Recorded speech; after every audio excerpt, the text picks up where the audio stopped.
Hello. Welcome everybody to Awesome Games Done Quick 2022 online. You're in for a treat. This is Super Mario Galaxy 1. This is 90% Luigi.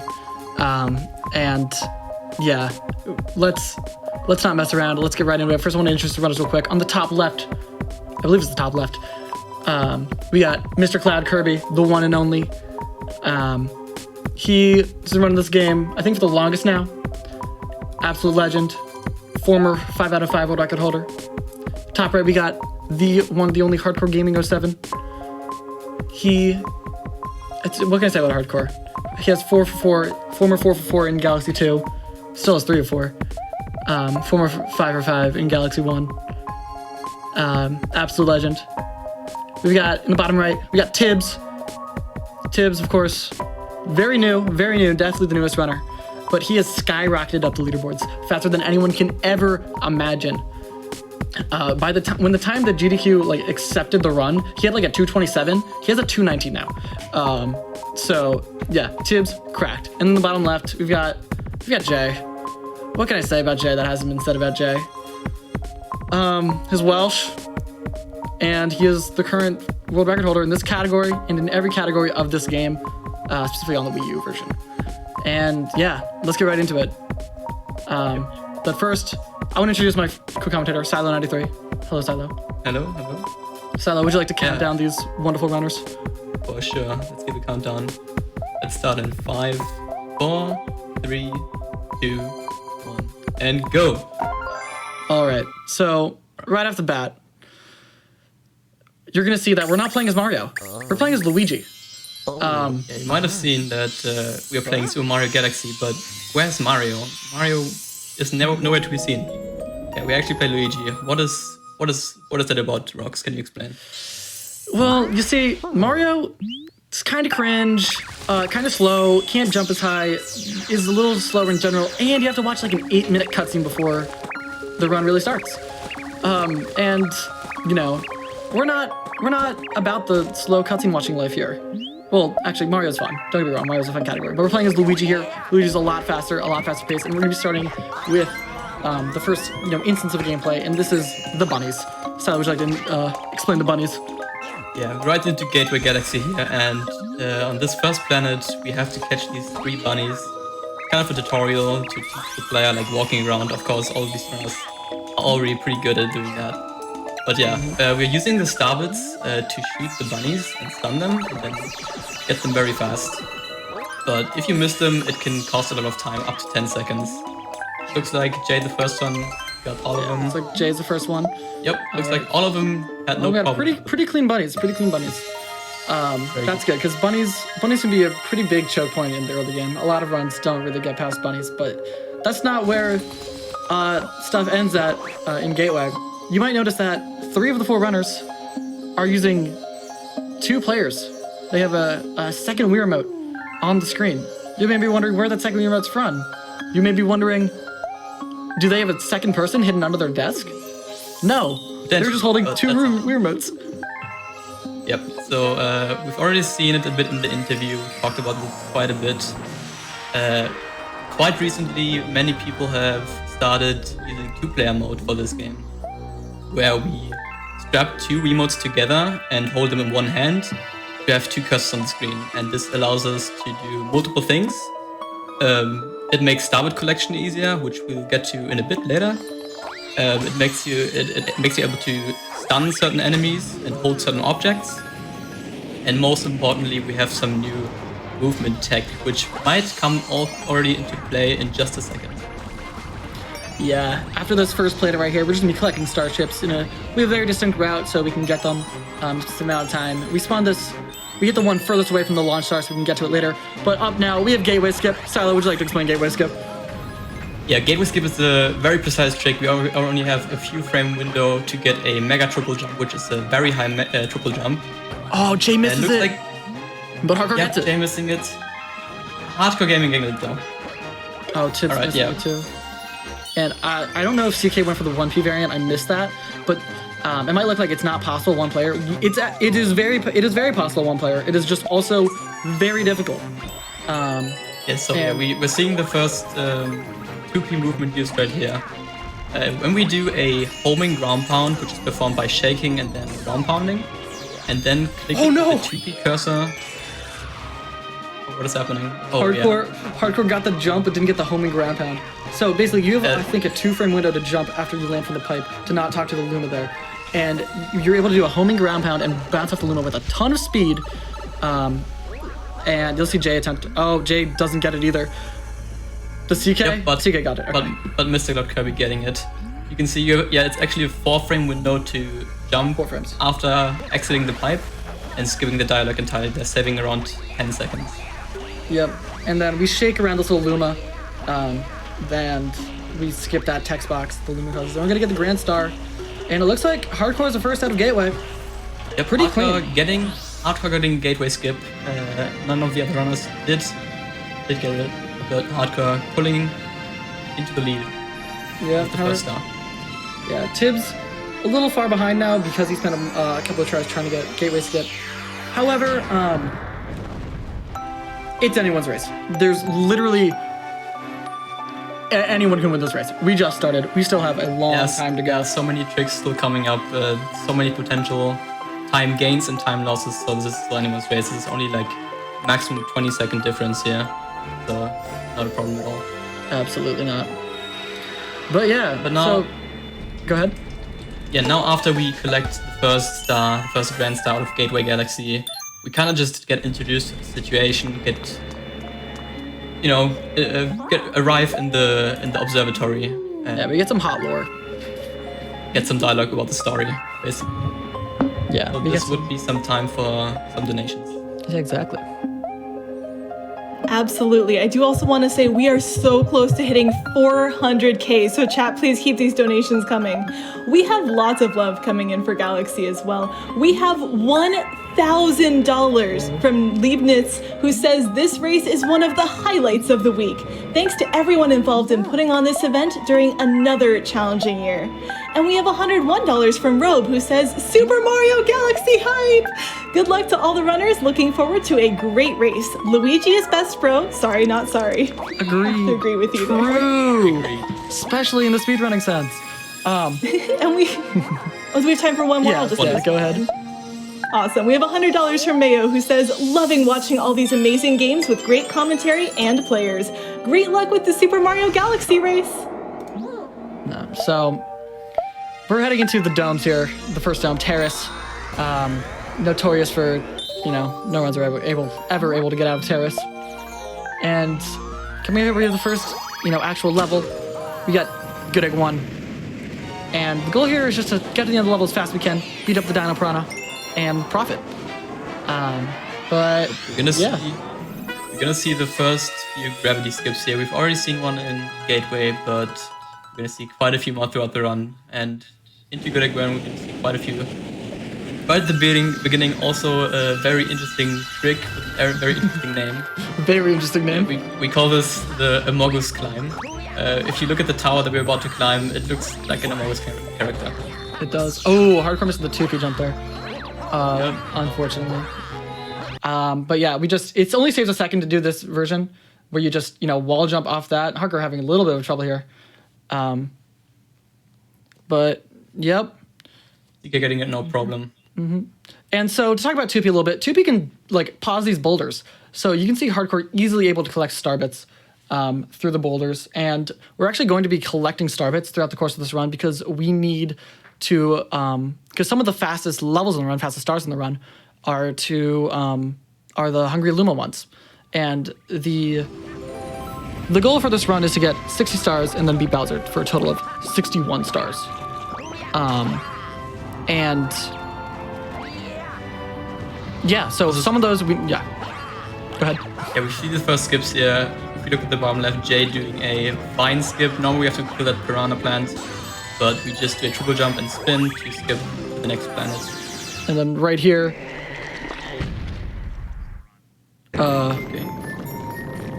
okay. The Tibs is deafened. Hey, everyone. Okay, so don't pause. Go, everyone. So right here, we're in the first boss fight of the entire run. It is just Dino Piranha.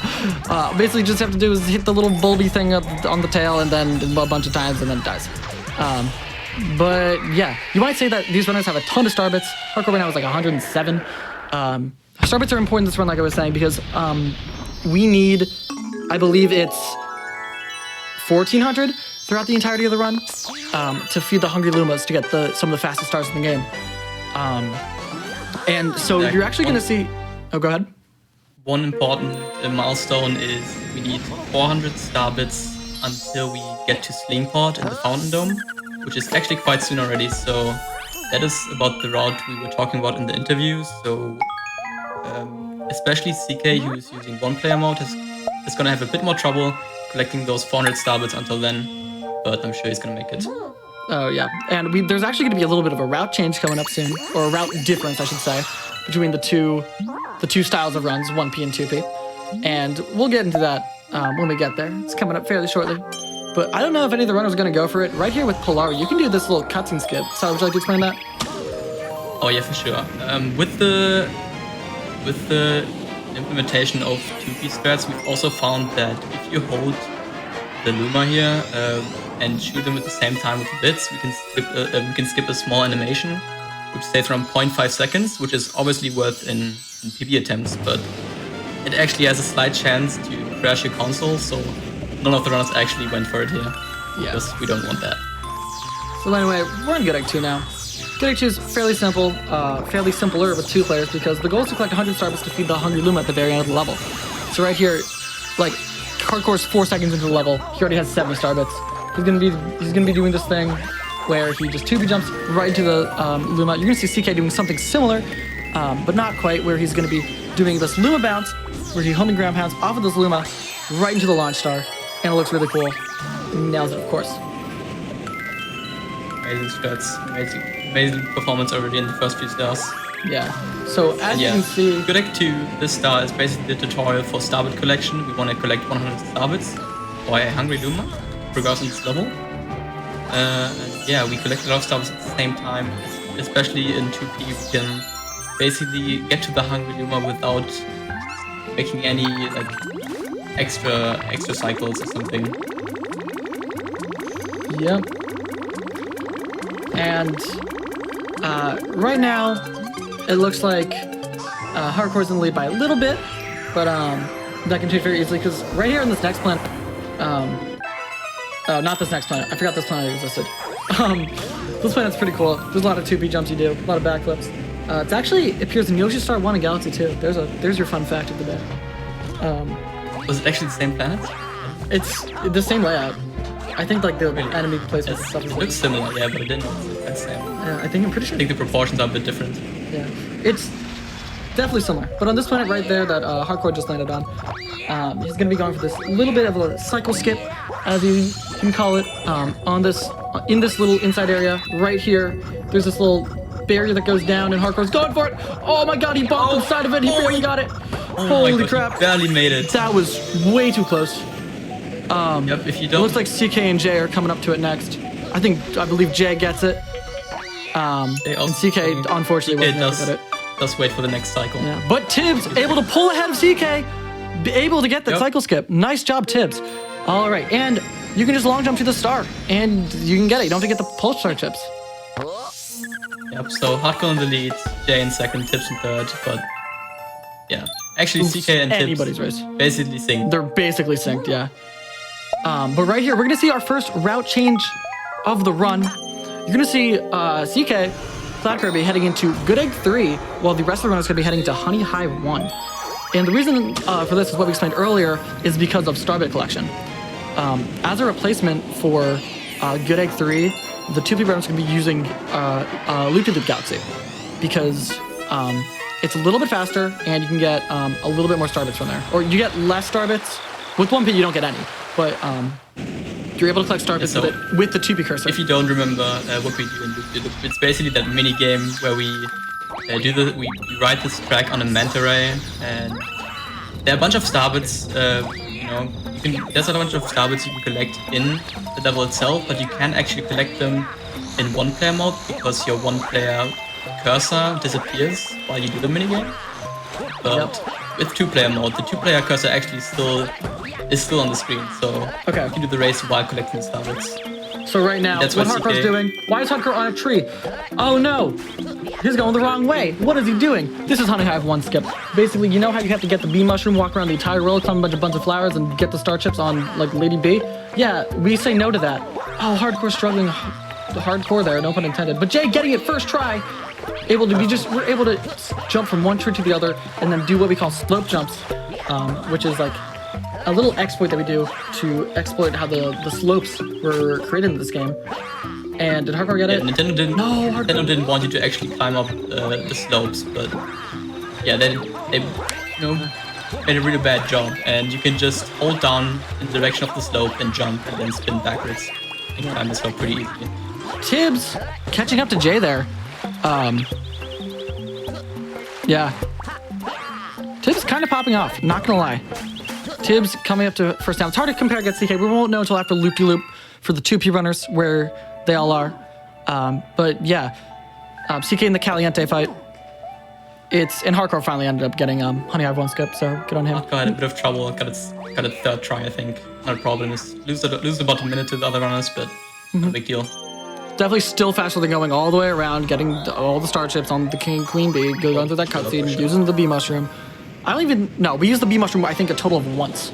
So, yeah, CK's doing a strat here in the Caliente fight where you can long jump as you spin, and it stores that hitbox of the spin. And so you can get a bunch of multi-hits. He doesn't do it for the last one, because the last one, you get 3. But for, like, the one where you shoot 2, you can spin long jump, hit it, and then spin again immediately after. And then get also putting Luigi directly into King Cayente's face to get multiple hits in one jump. Exactly. So, you're going to see the runners, at least right now, Tibs and Jhay, head into Honey Hive 2. We're going to be going to the same area where we did Honey Hive 1 skip, but we're going to go the different direction up the tree, because the star is actually on the first tree that we need to get on. However, the camera here is a little different to get on the tree, and we have to avoid this launch star. So Jhay, great job getting on without too much trouble. Tibs as well. And yeah, we're just right up to the Mandabug fight after this neat little tower climb using some 2P jumps, some backflips, and some spin wall jumps. And the Mandabug fight, of course, just, ground pound the head. Some very satisfying to watch there. It is very satisfying to watch. Let's see, we can see it another time on the Hardcore stream right now. Yeah. Hardcore going ahead for it. Yeah, you have to be careful heading up here, because if you head in the launch star, it's not the end of the world, but you can't do the full skip. You have to do this like little different thing where you kind of go around normally, not really. Yeah, but Hardcore gets it really cleanly. And this is CK's attempt at Honey Hive 1 skip. 1P is a little different. 2P, it's a little easier. You can do this like 2P jump method, where you can, do a grounded 2P jump while belly sliding, and you can get a ton of airtime and make it from one tree to the next time. But right here, the camera changes, making it very difficult, but CK gets it first try, able to skip from one tree to the next. Very, very clean. Nice job from CK there. Well done. Getting it first try as well. And so it's much harder than it looks, but it is much all the runners harder. getting it. Sure. I spent 20 minutes the day there in a run. It's definitely a reset point in PP attempts. For sure.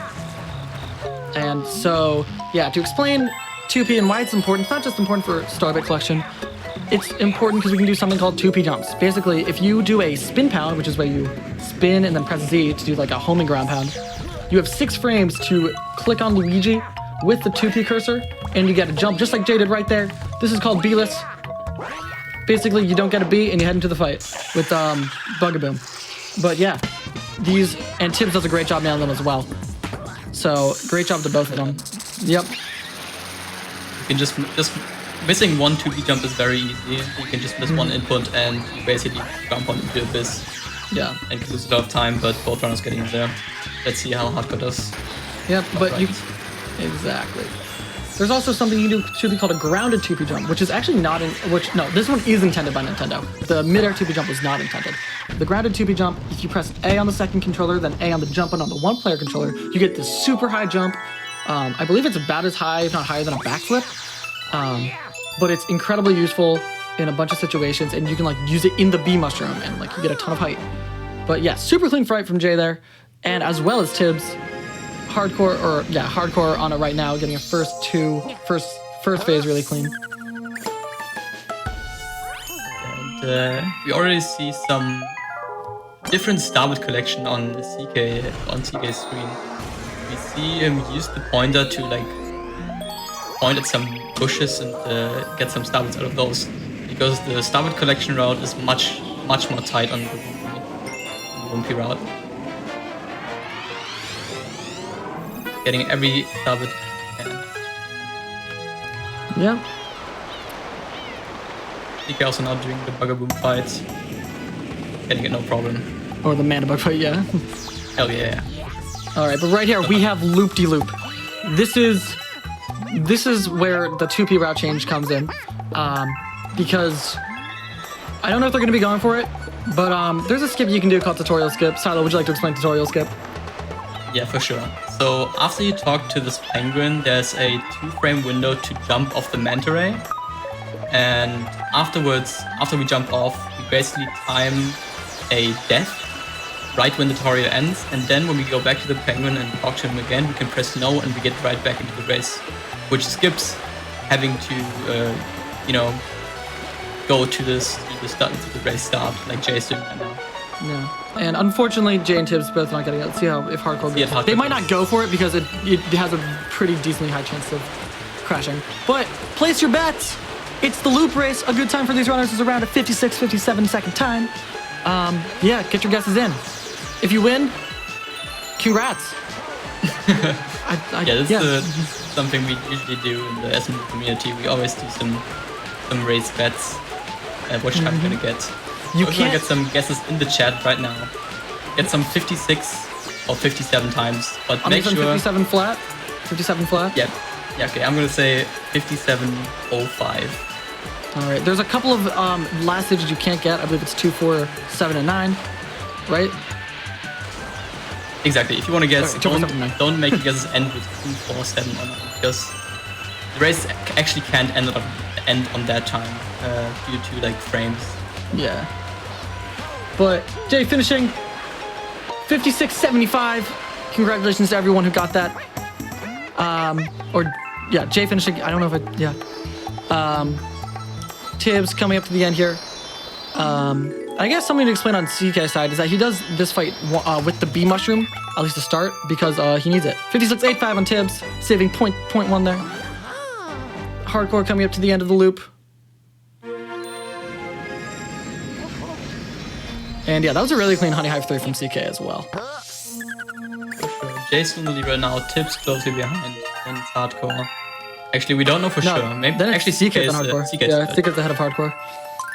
It might look like that CK is behind right now on 4th place, but again, we are a different route. It's gonna line up again shortly in about 5 minutes.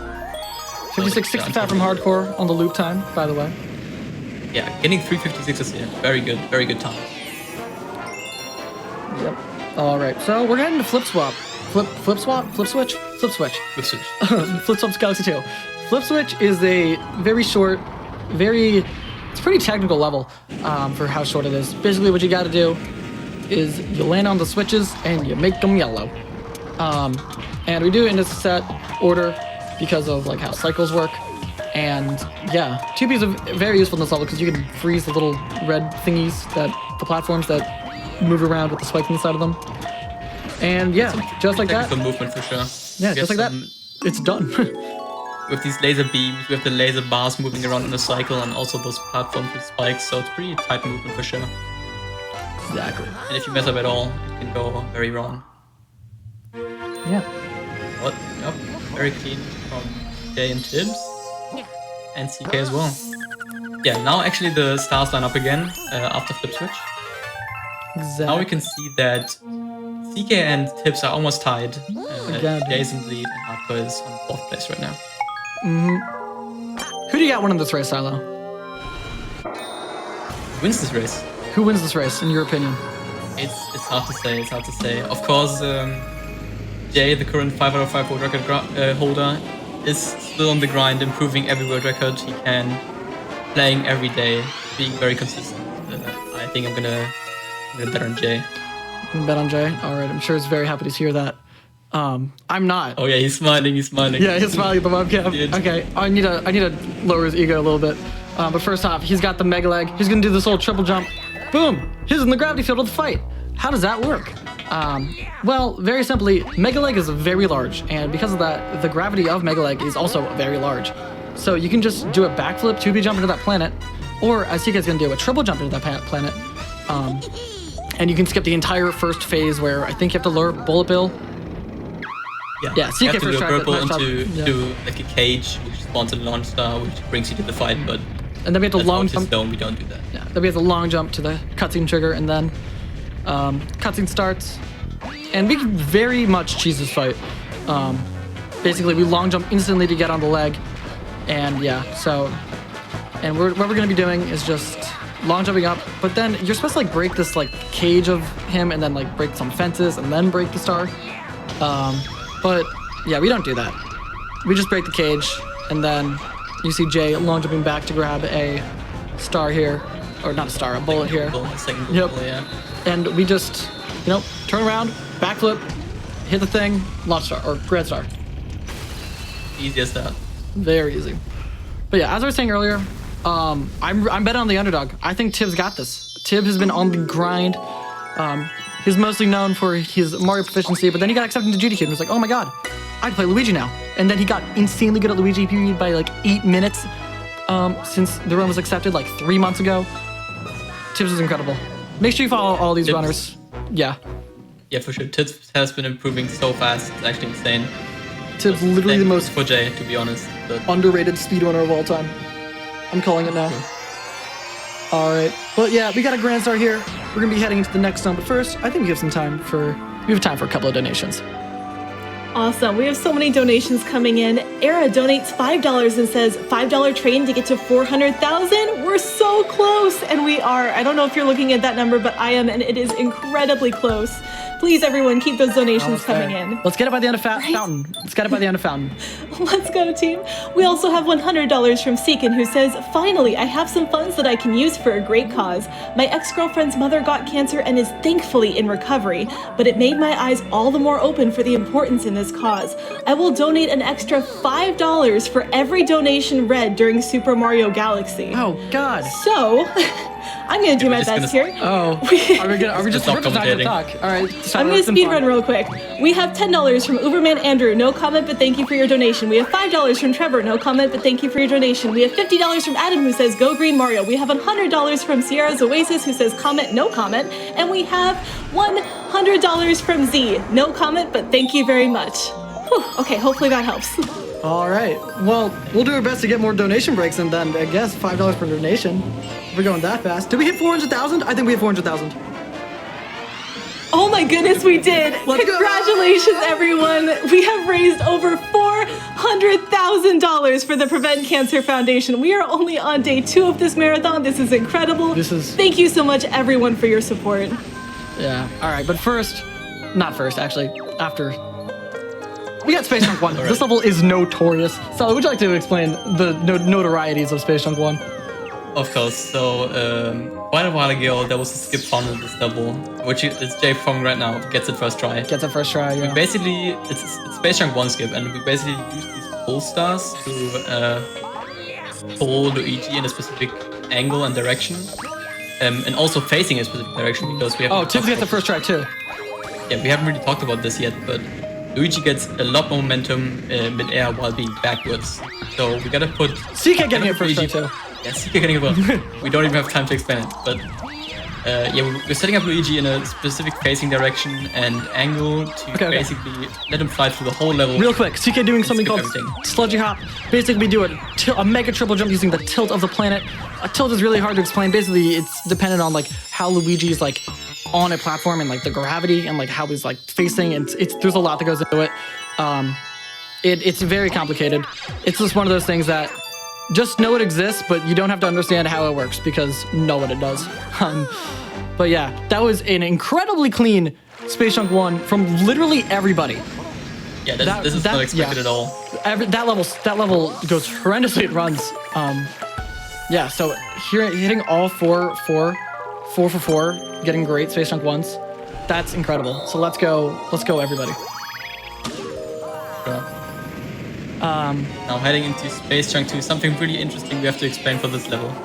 At the end of Space Chunk 2, there's a fight versus Camilla, and Camilla likes to either shoot fireballs at you or shells, and you can use the shells to actually get hits in on Camilla. So what we do before the run actually starts, we set up all the phases of Camilla that she always shoots shells on the first try, so we can shoot like as soon as possible as we can, which we're gonna see just in just a second. Yep. So Jay, just doing a little, sequence break. You don't have to hit the switch. You can just long jump over. Bring the box to hit the star, and then this is where we get introduced to green shells. Green shells in this game, they work sometimes. Sometimes they don't. Yeah, there's very funny clips of green shells just not homing on to what they're supposed to, or just shells in general, really. Homing on to what they're supposed to. Right here, this is bridge skip that Jay's going for. You long jump, you do 2B jump, and yeah, he gets it. You get damaged by the well, I don't even know what they're called. Doomba things. I don't know. Yeah, Tibs opting not to go for it. It doesn't lose that much to not go for it. Fairly safe, fairly smart. Yeah, CK, oh, he gets the damage, but then misses the damage boost onto it, unfortunate. Yeah, there's actually a very big invisible wall. Nintendo didn't want you to actually skip this, but what we do is actually go under the invisible wall and then get fire boosted back up. That's how this works. And CK getting it second try. Hardcore going for it. Yep, getting it first. And getting it first try, nice. 3 out of 4, so that was really clean. And then, as you can see, Jay's fight's already over. And Tibs is more or less over right now. We manipulate Camilla, like as Sailo said like a minute ago. So she only throws greens.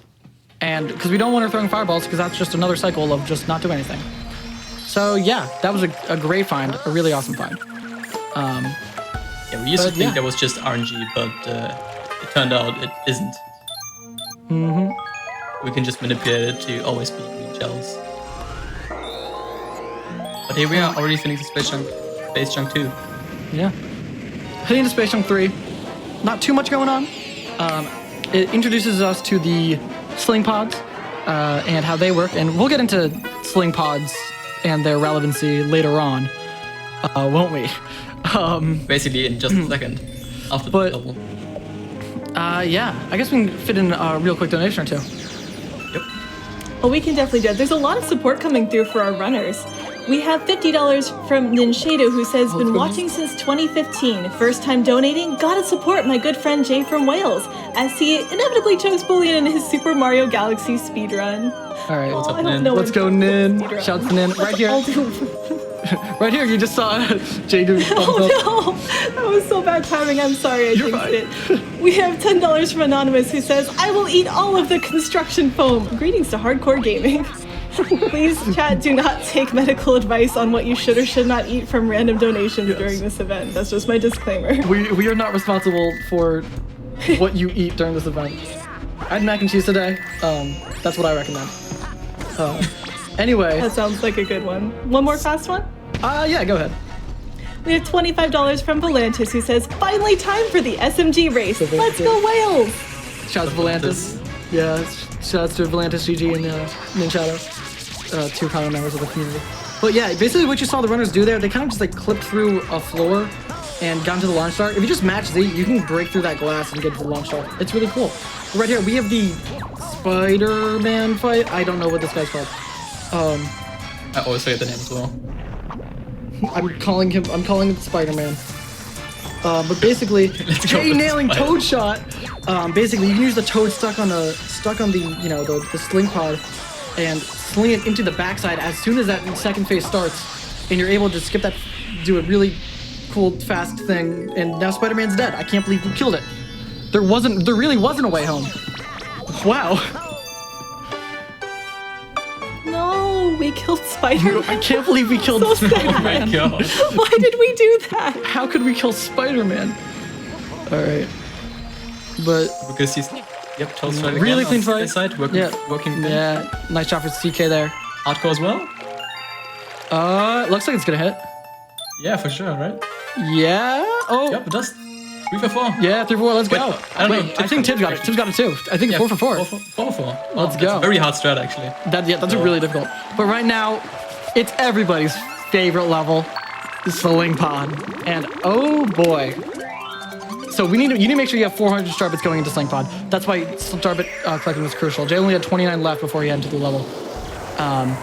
But yeah, so you have to have at least 400 400 star bits by the end of Space Junk 3 for this route to work. Tibs, perfectly fine star bits, 459 heading into it. CK, 421, making it through that level there.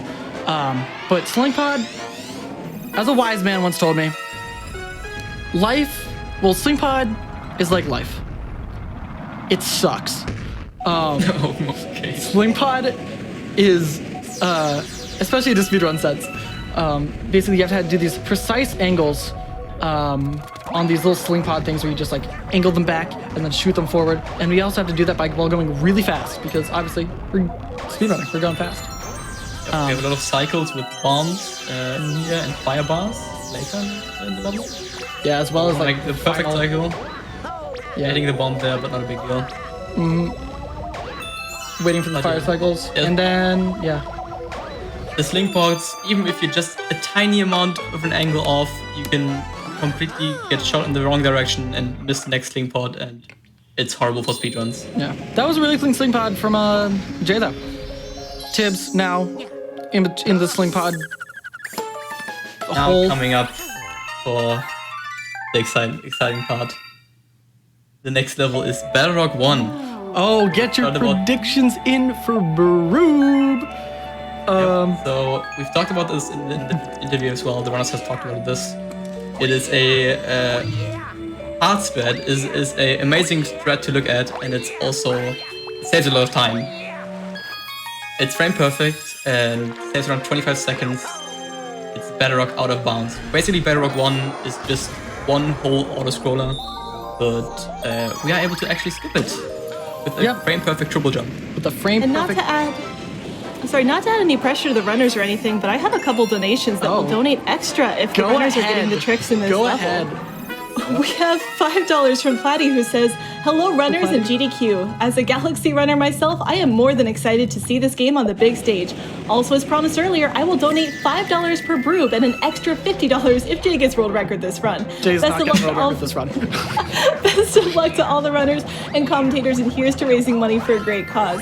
And I have $50 from Jake Rat, who says, "Hello to everyone at GDQ, including the host Charbunny and the casters Sailo and Rox. I'm here to wish good luck. I'm here to wish good luck to the runners and to give them a challenge. If any of them hit the Battle Rock out of bounds skip, then I will donate an additional $25 oh my God. for every..." It's happening right now on Jay's screen! Look at it! Jay got it! Let's go! Alright, Jay's doing it! From the donation as well, for every additional Battle Rock out of bounds skip, they will donate an additional $5. And if one of the runners gets world record, he will donate an additional $25. Okay, Tibs is going for it right now. Tibs? Not quite enough. Not quite enough height, unfortunate. So, Broob saves around 25 seconds, and CK's going for it. And let's see. Doesn't get it. Yeah, unfortunate. Hardcore. But Jay got it. Jay's on an amazing run right now. Actually, I haven't seen any mistakes. Just none at all. Bounds. It's an amazing run. Oh, Hardcore? No, Hardcore died. No, gets out of bounds. Gets out of bounds. Yeah. Doesn't make it to the stove. Oh no. Yeah. Oh my God. I can't believe Jay actually hit it. Incredible. It's fine though. Hardcore round 2. Getting out of bounds. Oh, dying again. Oh no. I think he went for the cannon bounce. Yeah. Yeah, I think so. He might make it. But yeah, CK and Tibs just waiting throughout the auto scroller, just having to wait. Yeah, you can just see how much it saves. And you can now see how much of a lead Jay gained with that. Yeah. And we're getting a Space Junk comment, which is really just a carbon copy of Space Junk 1, just with a timer. And if you die, you have to start from the beginning. There's no checkpoints. So now would be a really great time for donations. Awesome. We did have another one about Battle Rock. We had $150 coming in from Hex Speedruns Hexdad. Let's go! Go ahead. Who say, "Good to see Super Mario Galaxy back on the big stage. Good luck to all 4 amazing runners and amazing friends. You guys are going to do great. plus $5 for every successful Battle Rock 1 out of bounds. Also, Hexdad says go Jay from Wales. And for those of you who want to support your favorite runner, you can always donate and send your money towards the runner's choice. Each of our 4 runners has picked a different costume for our upcoming incentive for Pumpkin Jack. Pumpkin Jack will be the next run on the list. It is a really fun 3D platforming game, and we have 6 options for the costumes. So we'll have to see which one wins. Right now, Skeletons is the lead. Buzzard not too far behind, but there's plenty of room to make up that throughout this race. So thank you, everyone. Yeah, I want to see how chat's feeling, how chat's seeing who's gonna win. I already said that I think Tibs is gonna win, the underdog story of the century. Sailo said he thinks Jay's gonna win because his lame and roots are the favorite. Jay's pretty good at this game, I guess. But I want to see what chat. Yes. Yeah, let's donate. Let's get some donations with like hashtag Team HC for Hardcore, hashtag Team CK for Cloud Kirby, hashtag Team J for Jay, hashtag Team Tibs for Tibs. I want to see who everyone's rooting for. Yeah, let's get those donations in. Let's hit 500K before the end of the run. Why not? Why not? Let's do it. Oh my God, Tibs! Holy crap! Okay, so Tibs almost died. He got a really lucky ledge grab in Space Junk Comment. If you die in Space Junk Comment, he would have lost 2 minutes there because you restart from the very beginning of the level. Near heart attack. In any comment of this game, there are no checkpoints. So if you die, you go right to the beginning. And also have to do Space Junk 1 skip again, so we don't want to do that. All right. So next up we got Rolling Green. It's a pretty simple level. You roll on the ball. It's very short. And yeah, not too much to explain about Rolling Green. The motion controls are a little wonky. Would you like more donations while we roll around? Maybe 1 or 2 quick ones. Okay, quick ones. We have a really cute $30 one from the kiddos. They say $5 from Maggie, age 7, $3 from William, age 5, and $1 from Malcolm, age 3, and the rest from their parents, age old. We have loved watching all of these speedruns. Good luck and go fast. And thank you so much Jay, to all of you. what are you Every doing? single dollar. Yeah, where are you going? Oh my God! Oh my God, okay. Yeah, okay. Go ahead, sorry. All good. Exciting things happening this far. I just wanted to say thank you so much, Malcolm, William, and Maggie. All of those dollars make a difference in the fight against cancer. And we have a quick $400 one from Luigi Board, which is a great name. And they say 400 for 400K. Looking forward to a great race and a great tournament. Thank you. All right, so yeah, right here, Jay's gonna turn around on the ball so we can like spin backwards onto the flagpole and land right where the star is, and that's gonna save time. Super useful.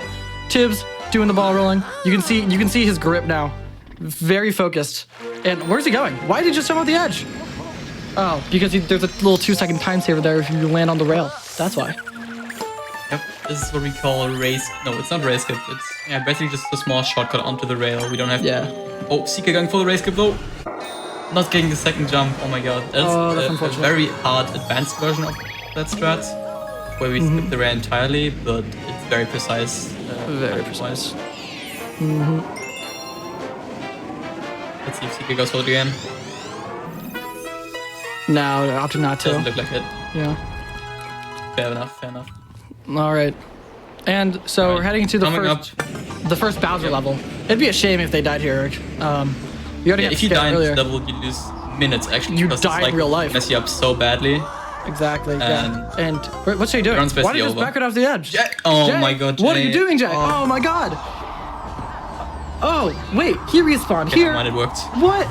Oh my God. So yeah, we just backflip and then shake and then go backwards, and we are able to skip that first section of that like long jumping section, and it saves time. And 2 seconds. Yeah. Yeah, it saves like 2 seconds, and it's very cool, very helpful. Yeah, so we intentionally taken death there and skip all that. But right here, also coming up, a triple jump into 2B jump to get into the Bowser fight very fast on Jay screens. Okay, pay attention to that. Yep, gets it. Really nice. You have to be careful because you can't wall jump that wall. So you straight up just have to hit the 2B jump into the loading zone. And if you don't get that, you die and you have to redo that section. Tibs getting spinless there in that little area. Let's see how his loading zone 2P jump goes. There's a 1P variant of it, but it's a little higher up. And this is where 2P stays a little bit of time for 1P, just based on that jump alone. CK doing his death warp. And yeah. With the death warp, we basically just enter a different checkpoint area, which, yeah, that's a new spawn area for legions. Tibs, oh my god. Tibs is barely making it. But yeah. And then, so the Bowser's fight's pretty simple. There's not too much we can do to speed it up. There's some damage boosts we'll be doing later on in the phase. But yeah, Bowser 1, fairly simple. But we can go under him and shake him, stuns him a little bit, and it makes him go right into his next phase.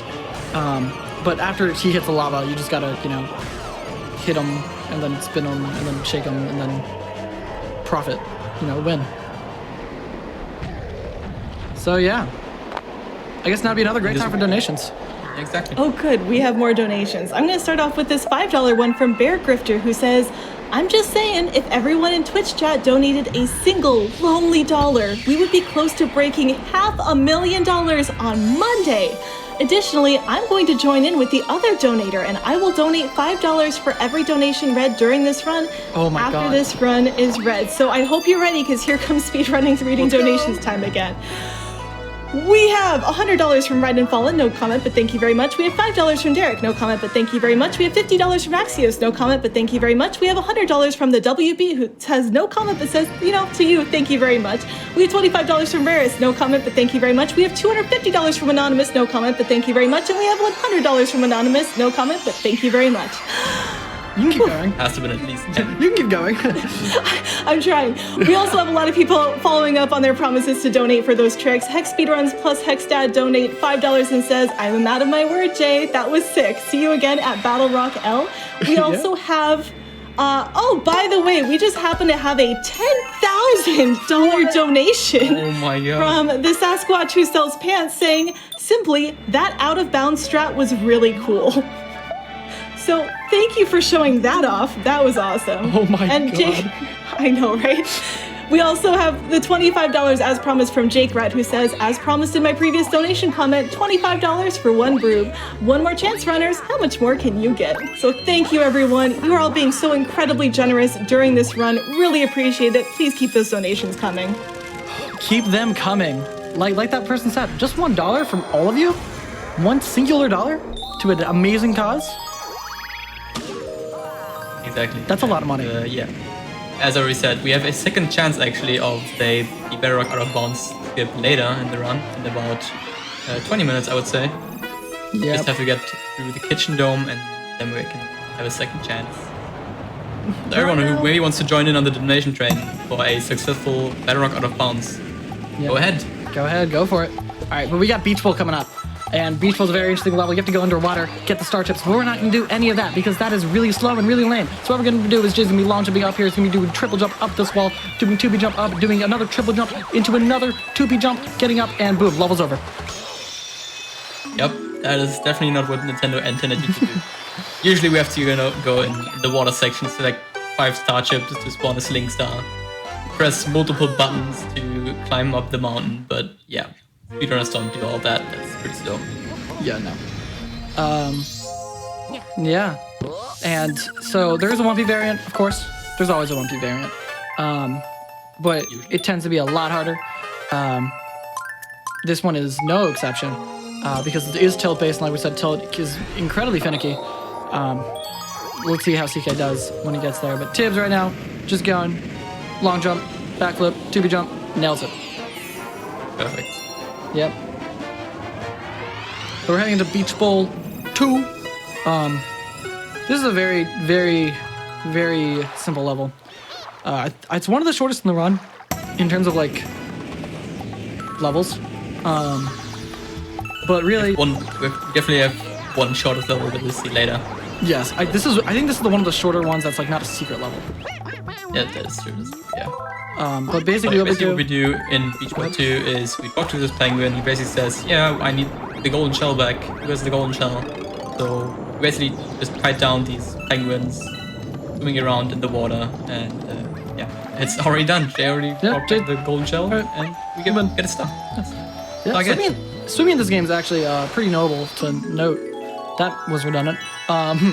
But if you just spam spam shaking, you go fast, and I mean fast. However, the downside to that is that, especially as Luigi, you lose air incredibly quickly. So if you look at Tibs' side, you can see he's moving really fast, but you can see how much air he's losing just from that little swim over there. Just from that little swim alone, he lost like almost about half, just from going from the start to the penguin. So yeah, so that's how swimming works in this game. So you have to be careful with air management. There's different mechanics of swimming that we'll get to a lot later in the run. I would say like in around an hour, maybe a little less. But Yeah, a bit more. yeah, yeah, sea slide. At the very end, but we get into that when we're there.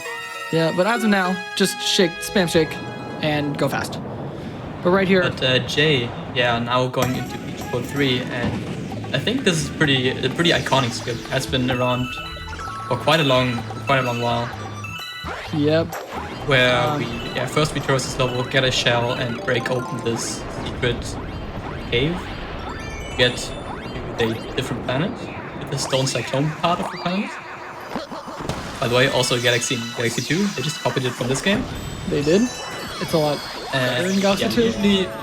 Usually Nintendo intended that you just walk around these paths, but we can just long jump all the gaps basically. Jhay barely avoiding this moving.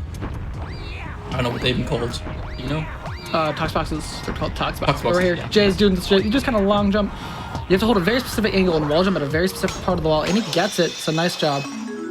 Yep, that looks much easier than it actually is. Oh A my lot God. of the parts of that wall are actually not wall jumpable, so you have to hit a very specific part of this very specific angle to make that work. Yep, but Jay gets it. Tibs is coming up to it right now. But yeah, coming up for Jay.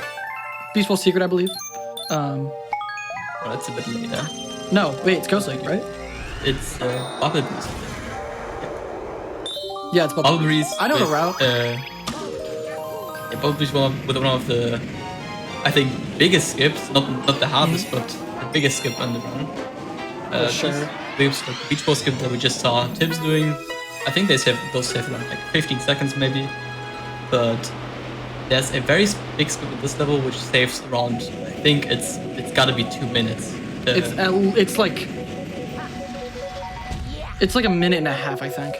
If you do, it's like you're like so super. the casual way for this is like very long and tedious and cycle based. We have to wait a lot. But in just about 20 seconds you'll see if the Jay's gonna perform. And this is probably the easiest skip in the game. Also, CK nailing the Beach Ball 3 skip. Honestly, you can probably open up your game and make this yourself without really knowing what to do.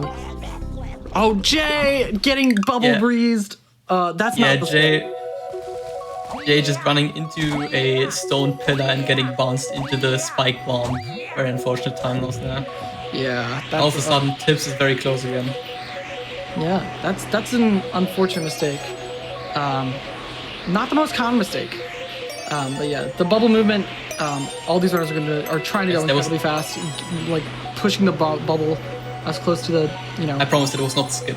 That was not the skip. Yeah. Jay's coming up with a skip now.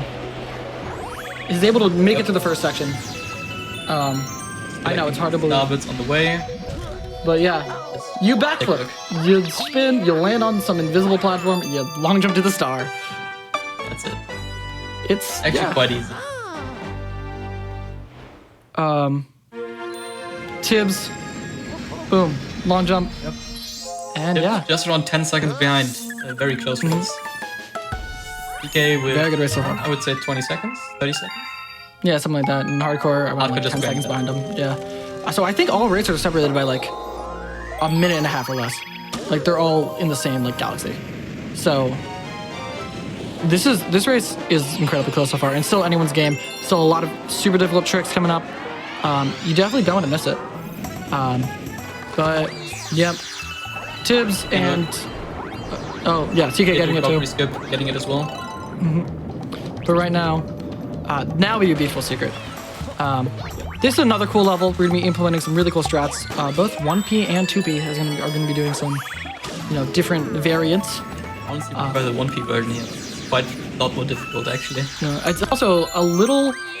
Well, if you get it super optimally, it's faster. It's faster, yeah, it's faster. Yeah, but if you do the backup, I think the backup's sick. I think the backup's the coolest version of it. Where you backflip from the post or the side. But right here, so yeah, basically, Jay is just gonna use the ice flower to wall jump onto these waterfalls and climb all the way up. And usually, what you want to do here is lure this Quark over to the star and then get launched up to it. But we can just stand right under it, perform a backflip and a 2K jump, and we're right in the star. Yep, that was like a last round 2P jump from Jay, but he gets it. Tibs coming up to it. Yeah, we're purposely skipping the ice flower so we can wait out the timer and then 2P jump to the star. And that was really clean from Tibs. CK, we're gonna see the 1P variant. Yeah. Who obviously doesn't have any access to the 2P jumps. So. Yeah, let's explain you. Yeah. Go ahead. So the way the 1P version works is that the ice flower, when it runs out, you can do another shake after it runs out. So CK is going to be timing his movement so he's able to make it to under the star just as it runs out, so he's able to do another sin. So you can see he like waited there before doing this triple jump, and he gets it. Oh my god. Great job from CK. It's so clean. That was well done by CK there. Hardcore going for it. Let's see what Hardcore does. Yeah.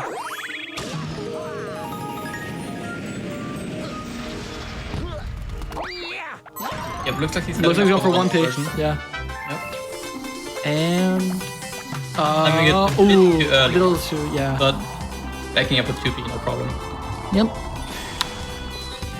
So we're in Go Sleep, and what we're gonna do is hit this hidden star and start to make this run a lot faster. So even though we have to take the time to get the star and watch that mini cutscene, it's still a lot faster than just long jumping around the edge. But yeah, this star chip session that Jay's in right now can be a little tricky. Basically, oh, Tibs not able to kill the boo. Right here, especially this end with this wall jump, getting the double diagonal wall jump, nice job there. But we're heading into one of the most difficult skips in the run. This is Boolean. So would you like to explain Boolean? Yep, ghostly one skip. So there has been a version of this around quite a while where we clip in the underside of the mansion and then use the boo to get to Luigi. But Balu in 2020 found a different setup where we don't use the boo and get right to Luigi without using the boo mushroom, which saves around 8 seconds. So yeah, Jay just attempted there, didn't make it, but what Jay is trying to do, he basically jumps under the mansion to an invisible platform, sets up Luigi in a specific position, does a backflip right into the wall that he's out of bounds and in bounds at the same time, and then can just jump to Luigi without any boo shenanigans. I'll give it to you. I'll just walk it outside you. I'm in the middle of something really important right now, okay? Also very precise trick there. Just do it myself. Just let me shut the door.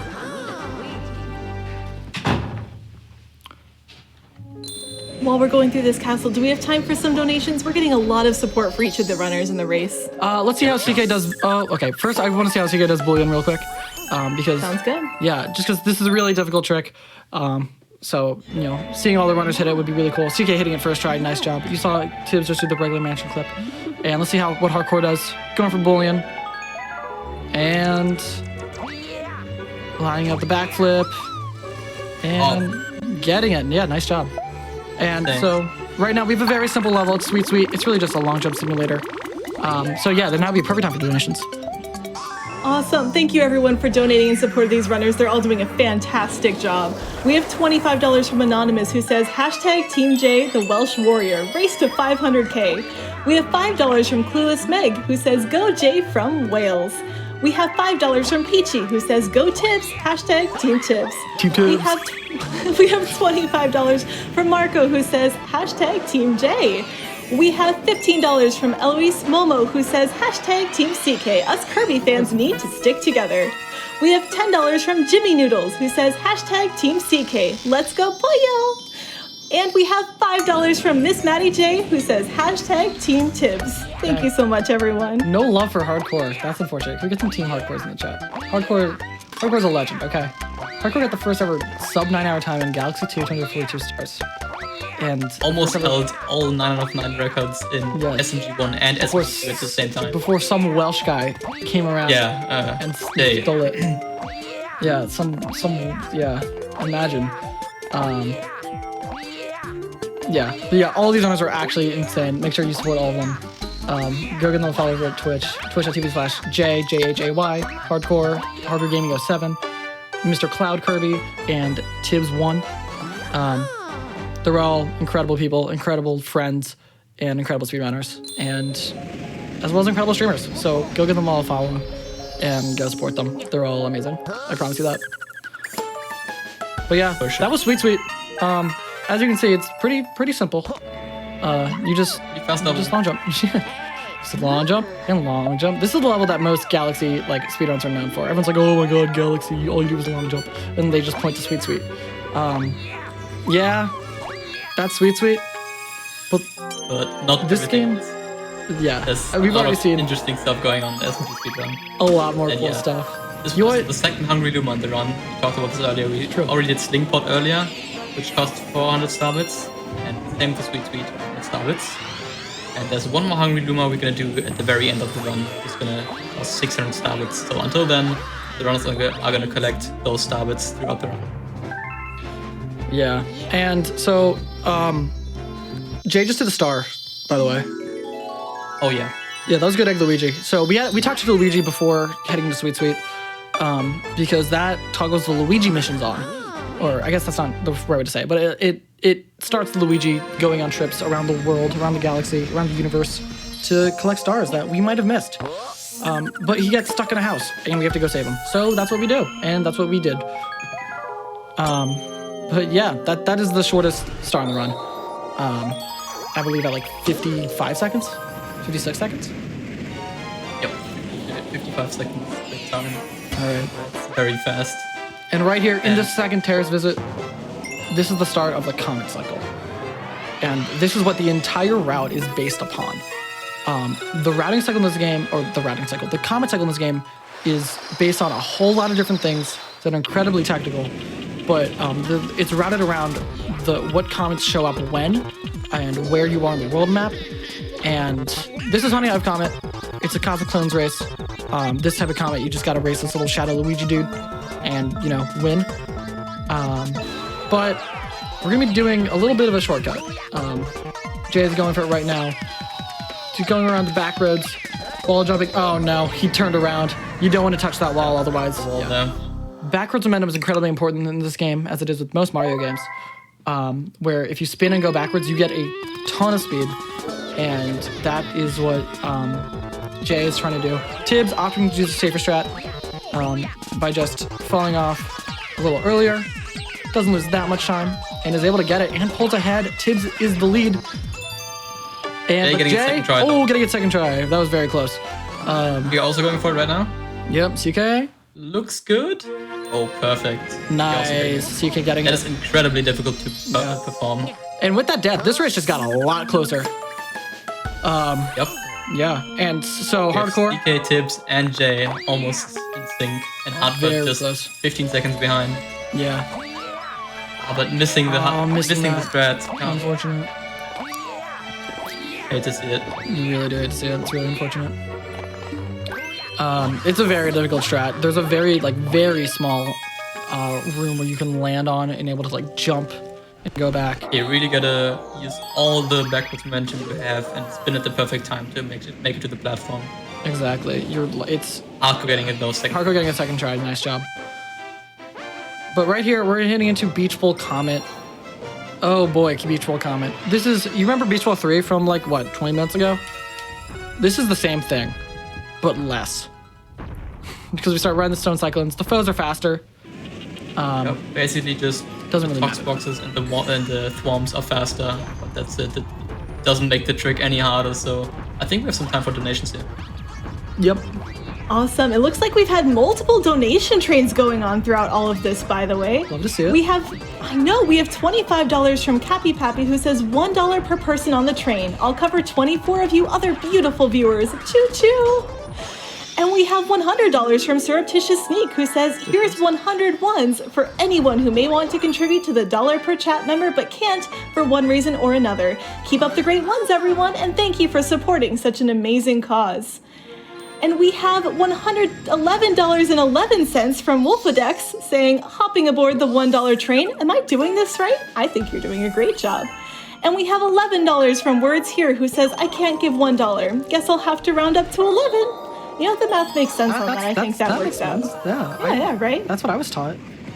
All right. Well, thank you, chat. Please keep those trains going. Keep the donations rolling. We've already raised like an insane amount this run, but we're like halfway through. Let's raise double the amount what we raised in the first half. Like, why not? Let's do this thing. Great cause and some great speedruns going on right now.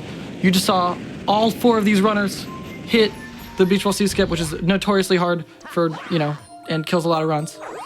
But yeah, we're in beach ball, Ghostly 2 now, where you can get your guesses in again for the times that the runners will be getting in the race. Remember, don't guess times ending in 2, 4, 7, or 9. And yeah, a good time. Oh, go ahead. Good times for this race is about a 39 seconds or a 40 seconds, maybe a 41 seconds as well, depending on how it goes. Yep. Yeah, basically, we just race this boo using pole stars and floating space meat. And yeah, we'll see how it goes. Tibs actually in the lead now. When did this happen? High Hive? Oh, Jhay was still in the lead. What? Never mind. Good to see. Yeah, Tibs was in the lead. But yeah, these runners, Ghostly 2, they're trying not to get hit by the meat things that are in the way. It's a pretty simple level. But yeah, oh, 1 second. I'm getting a phone call real quick. Hold on.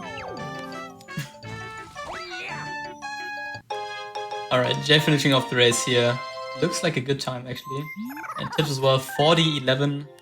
If you guess it in the chat, maybe put a donation for it, alright? I think Jhay got a 39.65, DK with a 39.96, 93? And Hardcore just starting the race off right now. Coming up is Ghostly Secret, another very fast star and also very interesting star to look at, with a big skip that we call keyless, which you're just about to see. Basically, we get to this one part of the level and usually we have to wait throughout like an auto scroller that brings us to the star, but instead of doing that we do some high jumps and movements that we're just about to see. Yep. This level is interesting because like the 2P movement is like a lot. It varies in difficulty between like what strats you do with keyless or 2P keyless, or no, keyless or like 1 key or 2 key. And the 1P version is incredibly difficult of it. And we're gonna be CK doing some crazy movement 1P, but the 2P movement is not to be denounced. Right here, you see Tibs doing these very tight long jumps, making it onto these small little platforms. And this second one's incredibly difficult, in my opinion. And yeah, getting it. Tibs going for keyless now. Let's see it.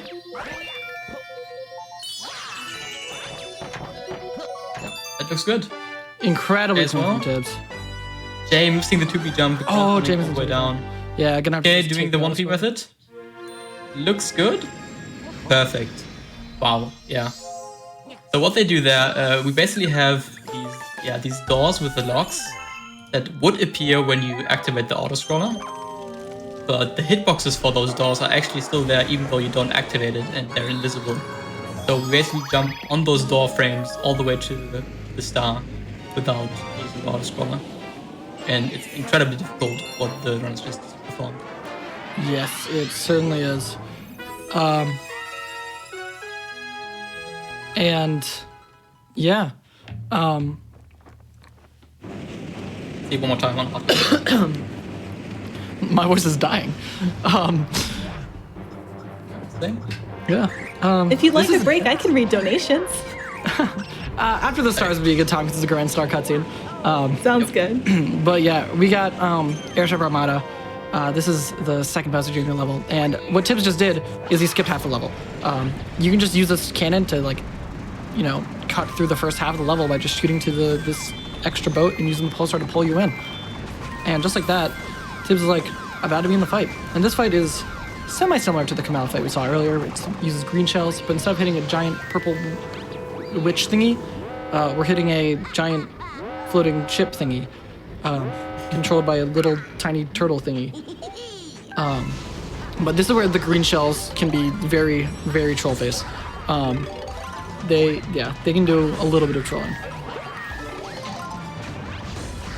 But let's see how it goes. You gotta grab these green shells in the perfect spot and shoot the ship in the right way, so you don't get screwed over by all the bullet bills and fireballs and magic Koopas flying around. If you don't get the strats that you're supposed to do, this fight can go off the rails so easily. It very much can. Very much but can. Jhay and Tibs fight looking very good, and CK as well. I think Tibs pulling in the lead now, and CK also passing Jhay now. We are basically in sync, but yeah, now we have the Grand Star.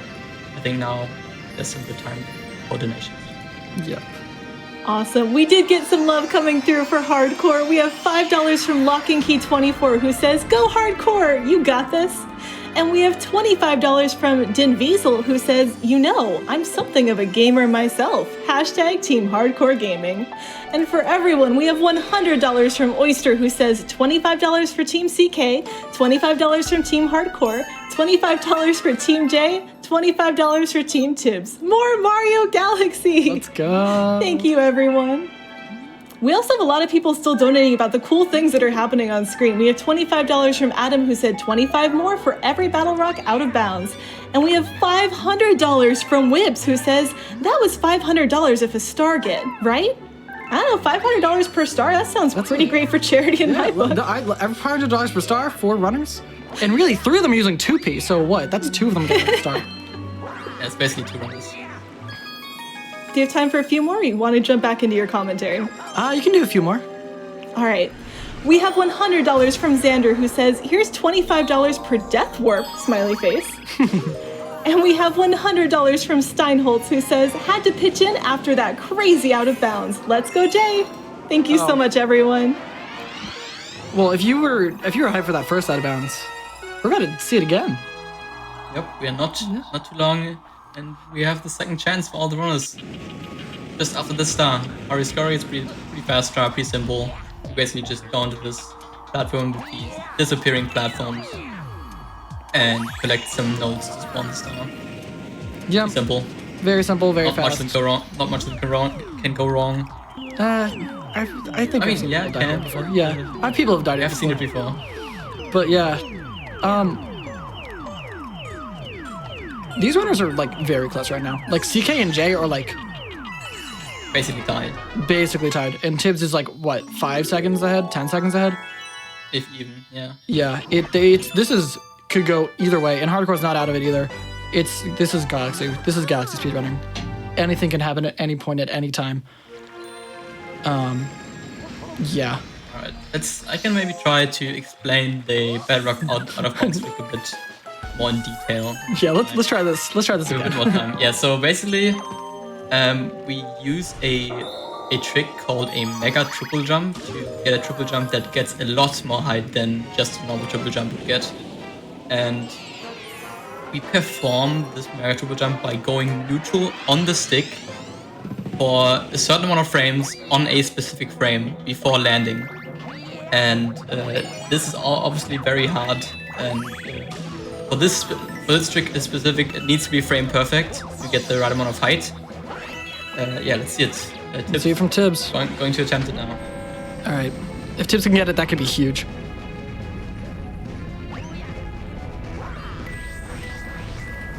That looks good. Oh, okay. Let's make it. Oh my god, yes! Oh my god. Oh my god, Second let's go, Tibs! Holy crap, Tibs, what a legend. Okay, Jhay and CK doing it right now. Jhay missing it, unfortunately. CK missing it, and Jhay going for backup, I think. They're both going for the backup. No one. Both of them missing it. That's unfortunate. Though we can look at Tibs. He's currently out of bounds. Yeah. Tibbs recently just did the 100 Brew challenge to learn Brew. He didn't know Brew until like a month ago, where he like just learned it. And yeah, so him getting it during the race, I'm sure is very happy about that. Let's go, Tibbs. But Hardcore can come back here. This is where Hardcore. This is the chance where Hardcore can come back for sure. Can make the big comeback.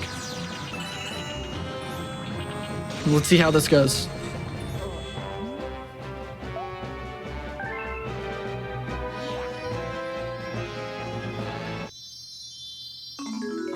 quite enough height. Unfortunate.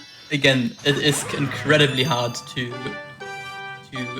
hit this frame perfect neutral input on a moving platform. It's it's definitely the hardest trick in the run for sure, and it saves a lot of time.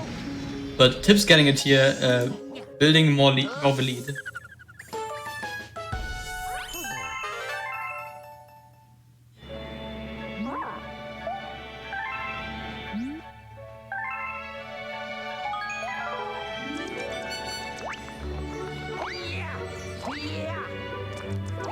Yep.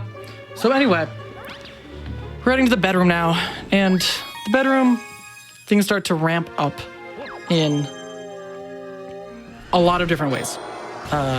There's a lot of different gravity tricks, a lot of different tubey tricks, a lot of different crazy stars that we break in crazy ways, and we're starting with Freeze Flame. Freeze Flame it's pretty fun. Most people say it's like, oh, I love Freeze Flame. A lot of people say it's their favorite galaxy. Speedrunning wise, no different than casually wise. And we're gonna be starting with Freeze Flame 1 here.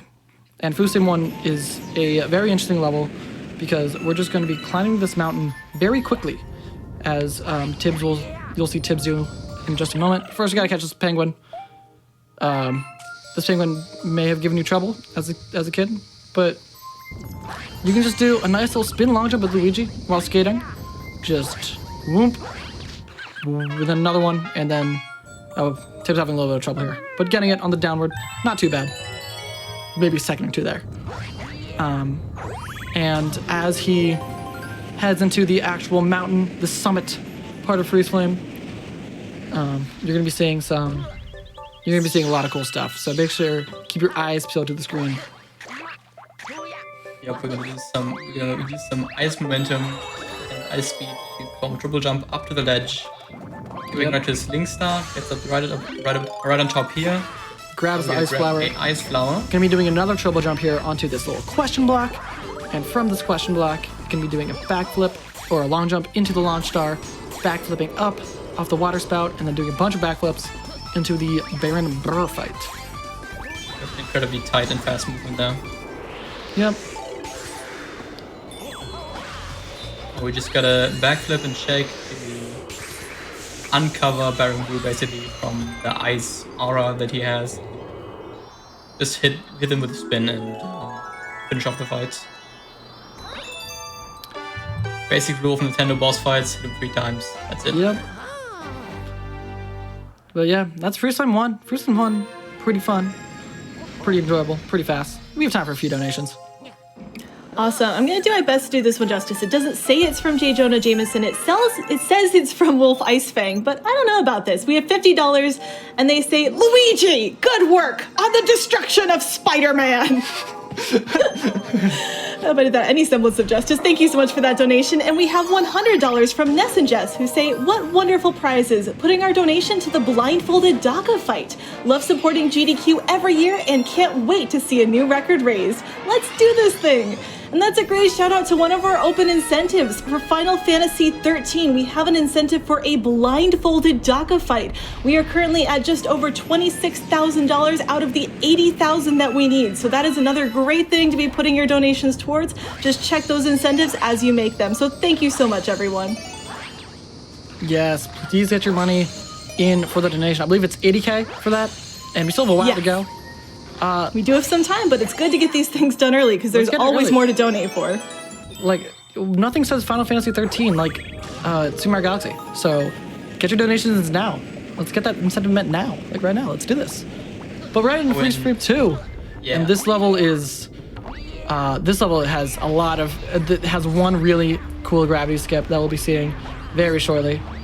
But yeah, many people have been looking forward to this trick, but actually, we're not going to see the Lava 1 strat that we were looking for, but at least not on CK and Jay stream, but we will see it on CK stream in just a minute.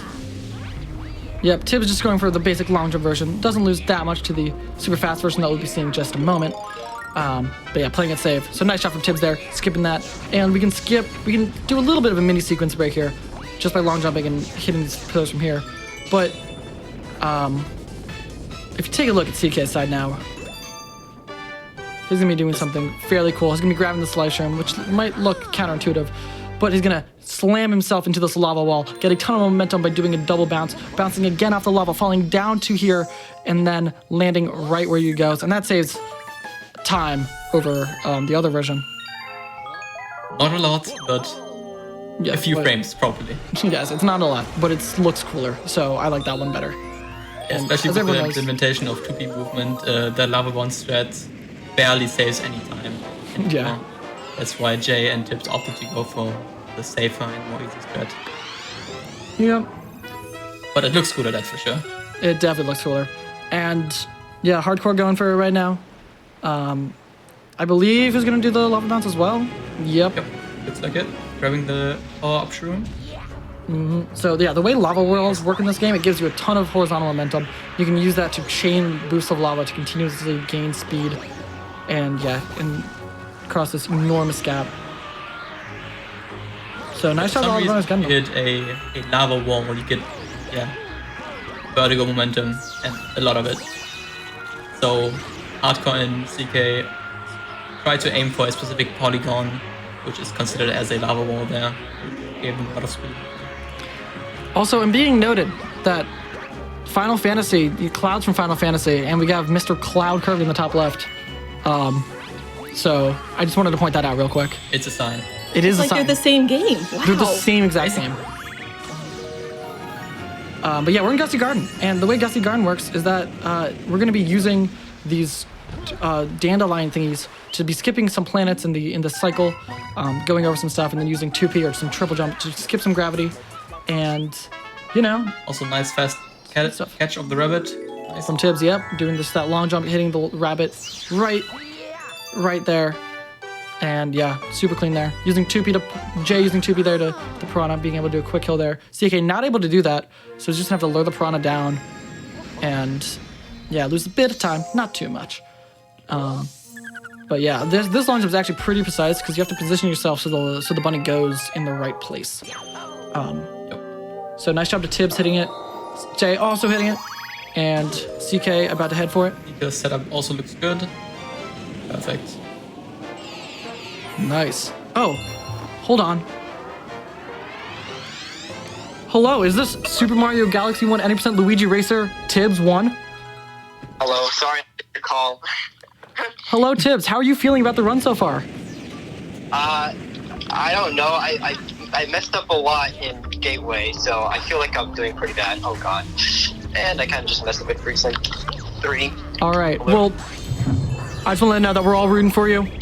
Congrats on hitting Broob. Thank you. You're a legend. But yeah, I'm gonna hang up now and let you focus on Freestyle 3. Okay? Okay. All right. Bye, Tibs. Bye. Ladies and gentlemen, Tibs 1. Tibs in the live commentary. Tibs with the live commentary, phoning in. All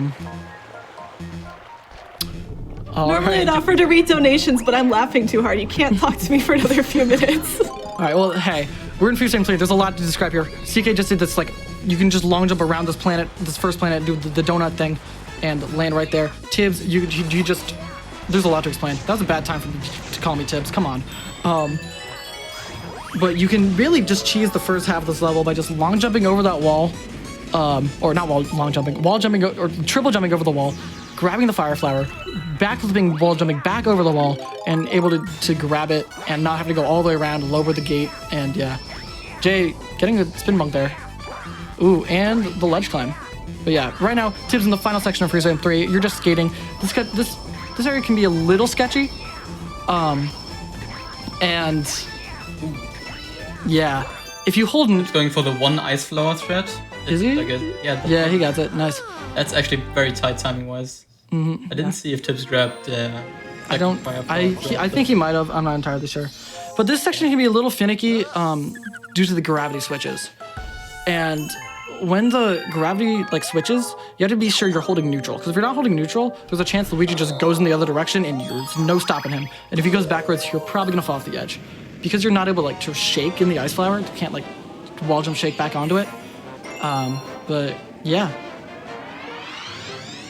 But pretty clean from Jay and CK. And Tibs is heading into Gusty Garden 2. where, you know, yeah, Gusty Garden 2. We have to explain something about Gusty Garden 2. It is a pretty interesting level. Especially in the Galaxy speedrun community.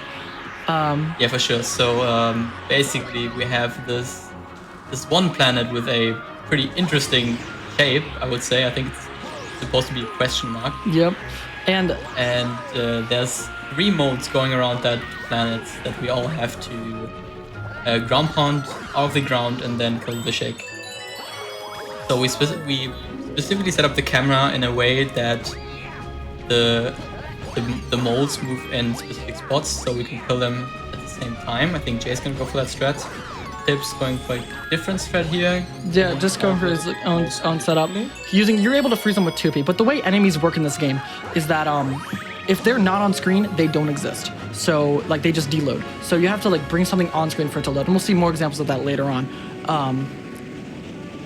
What? Okay, never mind.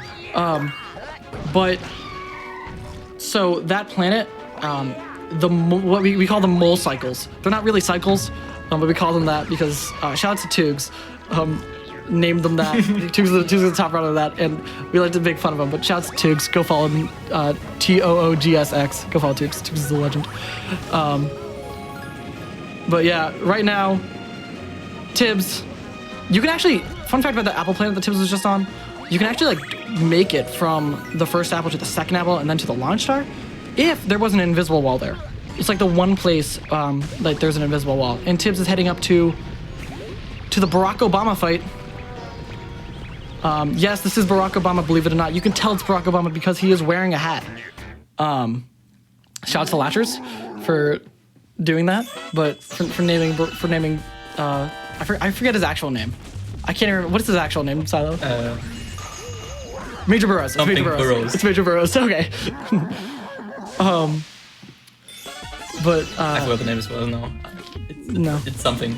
Yes, and then so now. Big mole. That's now in Tibs is now fighting horny Barack Obama, because he is red and chasing after you. Yeah, Latchers is the one who named that. Shouts to Latchers, who Twitch TV is LACHURS. Go follow Latchers. Latchers is one of the funniest people alive and very prominent member of the Galaxy community.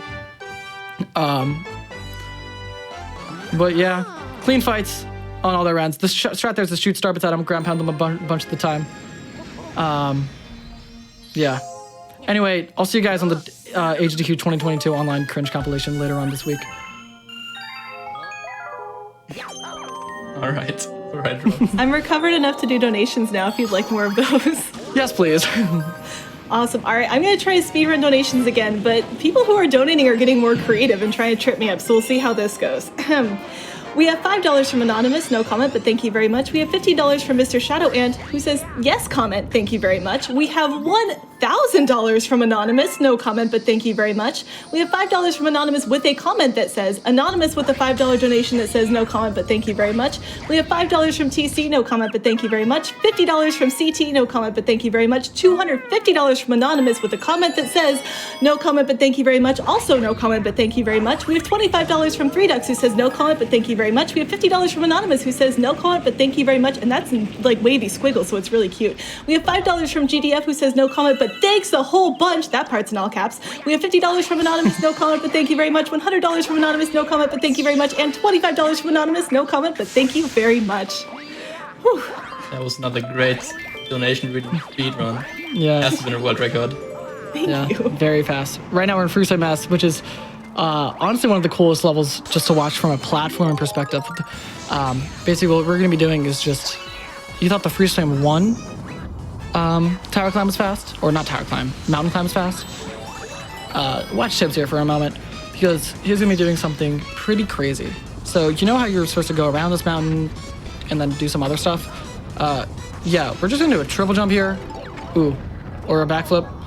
And then, yeah, just do a couple 2B jumps, backflip wall jumps, and we can very quickly make it up to the top of this mountain and where the secret star is. So yeah, really clean from Tibs there. Yep, all of a sudden we are all the way up at the star. See it again from Jhay here. This is some quite satisfying movement to look at. Very much so.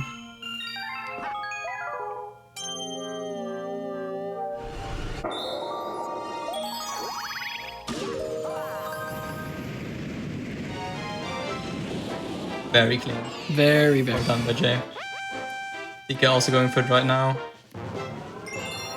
Yeah, this is 1P movement. So Amazing. less 2B jumps, but more of just like shaking platforming, the classic Galaxy platforming that you're probably all used to. But yeah, nice job to all of them. And we're heading to Freestyle Comet, very similar to Freestyle 3, aside from the fact that we're racing Cosmic Mario, and it's like a little shorter. I don't know, but it's pretty cool. And yeah, it's just more of the skating movie, so I think it would be another good time for donations. Awesome. We have a cute $5 donation Thank you. from No Warp Zones who says, 4-way Super Mario Galaxy race? We're all winners here. Hashtag HC Tibs Mr. CKJ. Thank Nice. you for that one. And we have $25 from Cheese James who says, super hyped to see Galaxy Cheese showcased. Super hyped to see Galaxy showcased again. So many optimizations since the last time. Jay, get that dub. Hashtag Team Wales. And we have $10 from Podsdirk who says, hey GDQ, first time donator after watching for my 6th year. I'm really happy to see SMG be shown in GDQ again properly after being introduced to it long ago, and seeing those runners bring this game to new heights has been breathtaking to watch. Good luck to all the runners and have a great event. Also, yes Jay, Wales is still on the line. Thank you so much. Shouts to Pods. to Cheat Yeah. Games. And yeah, Cheese James and Pods, both of them are For sure. members of the community. Yeah, shouts to the entire Galaxy community. If you're interested in learning this game or Galaxy 2, please join the Discord. You can find it on really anywhere. Go to speedrun.com and you'll see the links there. We're all super friendly, super supportive, super cool, super helpful. And if you're interested in this game, please join the Discord. It is we'll get you started. You can play in the Switch version, you can play in the Wii U version, you can play in any language you want. You can I highly recommend it. But yeah, shout out to the entire Galaxy community, everyone who's donated so far, who I know some of you have donated that haven't been read yet. They've literally been texting me being like, yeah, but shout outs to everyone. I'll try to do rapid fire shout outs at the end at some point. But yeah, right now we're in Gusty Garden 3. This is another cool level. There's a really cool skip you're gonna see at the end here. But right now, this first section is just grabbing star bits, grabbing these star chips, and you can do a little bit of cool gravity skips there. Just making sure you're lined up to grab these star chips. But right here, Sally, would you like to explain this ending movement? Oh yeah, for sure. So Tibs is going to the end part of Gusty Garden 3 now. And usually we have to spin all these arrows around to change the gravity and move around different planets to get to the star. But instead of doing that, we can do a tight long jump and also a 2P jump to get right to the star. Okay, Tibs is actually doing a different strategy. Tibs is doing the safer method. Yeah, Tibs is doing a safer method. This moves loses- around 2 seconds maybe. Yeah, it's Probably doable.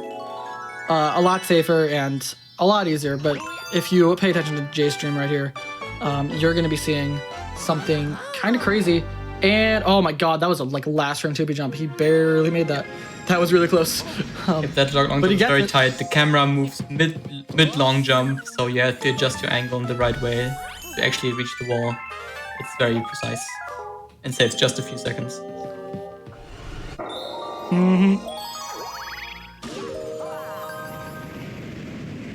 You're gonna see CK and Hardcore perform the same movement. Hardcore missing a star chip here. Not a big deal. Just not gotta too climb the bad. pole. Just climb it, back it up. So CP is gonna be doing like the 1P variant, Yeah. which is Jump. you go Oh. all the way up here doing the box jumps and then long jumping, doing this gravity Oh, switch. that looks good. That is, And yeah, super is- clean. as far as I know, that's even more difficult than the one that Jay did. Yeah, And because the I gravity think is so also a wonky. bit faster. I think it's a bit faster as well. It's a lot more wonky though. Hardcore doing the same thing. Also going for it, missing the long jump. Yep, having to do backup, Okay, just doing the backup strat. but also getting it. Well done. But yeah, nice job. All right, but definitely better than taking a death there. Don't want to die. So we're back in the Major Burrows fight. I'm not gonna make the same joke as before because that went over poorly in the chat room. Basically, but now this is the Daredevil fight. Basically, just don't get hit. And I now can actually properly explain the fight. You ground pound to get him out of the hole, and then you shoot him with starbits to slow him down. And if once you slow him down, you obviously, because it's going to be easier to catch, it's going to be faster to catch. But otherwise, I think it's a good time for donations now. Yep. Awesome. We have $70 from Bagcube, who says, had to donate during Gusty Garden. Here's $70 for every star in the Any Percent run. Loving this amazing race? Good luck to the runners. I'm sorry I missed it during Gusty Garden, but hopefully this level works for you too. This is still Gusty Garden. Oh yes, okay, didn't miss it, let's go. We also have a $2,479 donation from Madel's Burger, who says, all the numbers that got kicked off of the last digit of the race timer decided to get together and make a donation. That is impressive. Thank you so much for that one. I think that was on the Manta Ray race, right? Those were all the numbers that you couldn't use? Yes, impressively 2479. We also have $50 from Adam, who says, paying up for those out of bounds. And we have $100 from Addie Twintone, who says, blindfolded DACA fight? Yes, please. And we're making some progress on that, but it's an $80,000 target. You good? Sorry, Hardcore just died in the Major Burrows fight in the last fight. Oh no! Unfortunate. It's okay, Hardcore. You can come back. I believe in you. Sorry, keep going. You're good. This race is epic and intense. I'm so excited that I get to watch this. It's super close. Right. The blindfolded DACA fight requires $80,000 to unlock, and we are still only at $26,000, so we've got somewhere to go there. I also want to call out how close the Pumpkin Jack costume choice incentive is right now. Skeleton is at $1,458. Buzzard is at $1,446. Now again, each of our runners picked a different one of these costumes before the run. Hardcore Gaming is rooting for Buzzard, Jhay is rooting for Skeleton, Mr. Cloud Kirby is rooting for Detective, and Tibs is rooting for Lumberjack. So please, take a look at that race. It is so incredibly close. Any costumes game right now. Yeah. So we just have a simple star basically. We did Gusty Garden Secret. Basically have to collect all these question mark coins along the wind streams, and then use the star that spawns from those question mark coins and kill a golden jump to get the star. Pretty simple.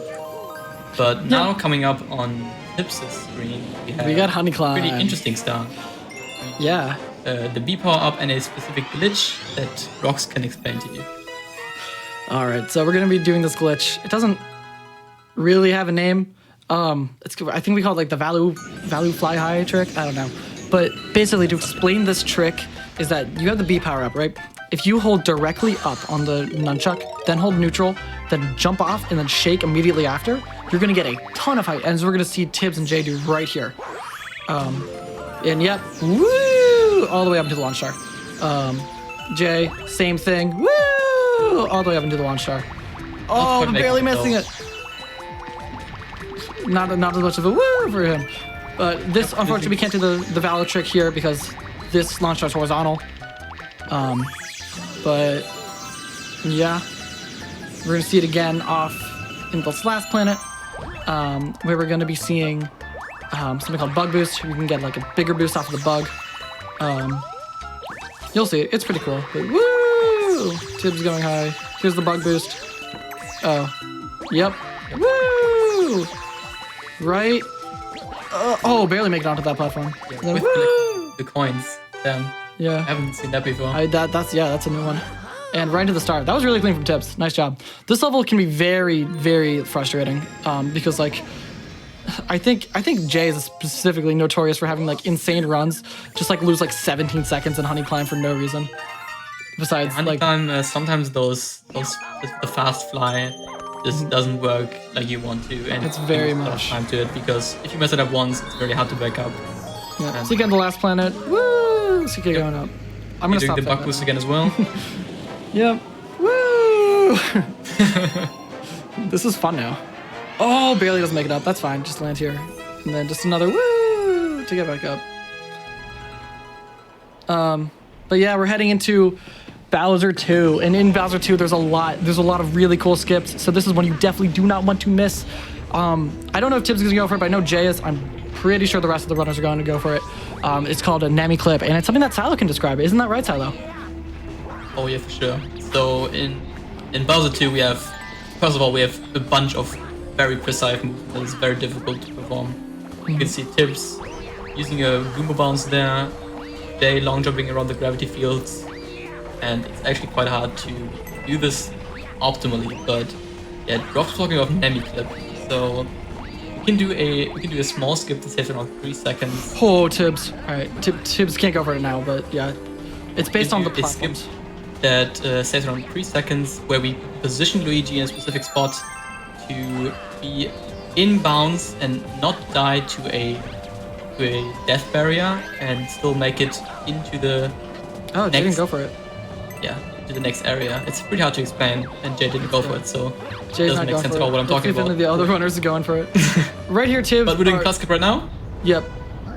You just hold upright and shake, and yeah, you can skip that 20-second auto-scroller. It saves a lot more than it seems because of how slow that moves.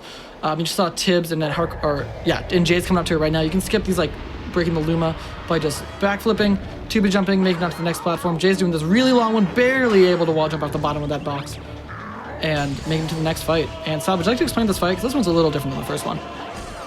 Yes, so in this fight, Bowser has a new move. I think we call it like Shadow Punch or something. So first we want to cancel the phase where Bowser shoots fireballs, and then we can use spins to counter those Shadow Punches, and we do that by doing a spin and jumping immediately afterwards, and then doing another spin midair, which we call like a spin cancel jump into a spin. Cancel 2. And Jade performing it right there. And in phase 3 we actually have 3 shadow punches that we have to counter. So we do a spin cancel jump into a spin, into a weak spin, and doing all those inputs in quite a short amount of time that the runners have is actually very difficult. But for sure. Looks like Tibs got it, and Jay as well. Tibs and Jay and CK are incredibly close. Hardcore doing Nemi skip close race. And getting it. Oh, yeah, Hardcore getting it though. Yeah, Hardcore got Nemi clip there. Just kind of clipped the wall. Maybe pretty epic. It made a bit of sense now what I talked about. Yes. Yeah, so I'm saving a little bit of time over the other runners there. He unfortunately had a little bit of a mess up in the beginning of this level, but nothing too crazy. Yeah, still anyone's race for sure. Yep. Jay and Tibs now both grabbing the Grand Star. DK in the fight. And Hardcore about to enter the fight now. So all on the same level, all at the end of Bowser 2. So still anything can happen. But now with the Grand Star animation, I think we have some time for 2 or 3 donations. Probably a little more than that, but yeah, go ahead. I'll do my best. We have a lot of people trying to see if we can hit $500,000 today. We have $100 from Theo Lyons, who says, can we actually hit 500K on Monday? I'm all aboard this donation train. We have $25 from Anonymous, who says, donation train hype. We have $100 from Skills, who says, $500,000 on day 2, let's go. And we have $5 from Shy, who says, $5 donation train for 500K, let's go. Let's do it, chat. Let's make it happen. Let's do it. You probably get a few more times while we walk all the way up to engine room.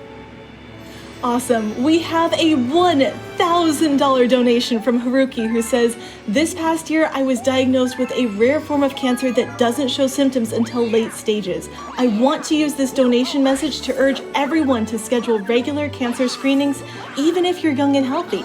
We all know that early detection saves lives, and nobody deserves to be blindsided by this terrible disease. Thanks to everyone involved in this amazing marathon. And Haruki, thanks to you. Good luck with your fight against cancer, and thank you to everyone for donating. That's why we're here. We're raising money for the Prevent Cancer Foundation. This is such a good cause. Thank you to everyone who has contributed even a single dollar. Your donation is making a difference. Very true. Very true. Real quick, what you saw... What you saw Tibs and Jay do and CK's gonna do right now, he's gonna do this thing where he just backflips, does this double Luma bounce off these 2 Lumas. It looks sick. He goes super fast. It's super satisfying to do. It's one of my favorite. 1 second. Yeah, but it's one of my favorite minor things to do. It's really fun. But we're in one of the most difficult levels of the run, one of the biggest late game run, because this is Gold Leaf 1, and all of these runners are gonna be going for something called clockwise. And yeah, this is the start of engine room. The final dome we're going to be heading into. Tibs having trouble getting the star chip. But coming up is the clockwise trick, which differentiated from counterclockwise, is this diagonal wall jump coming up here. And this is incredibly difficult. Tibs. All right, that was smart to abort that. And getting it. Nice job, Tibs. Jhay going for it. Jhay, this is notoriously one of his worst tricks.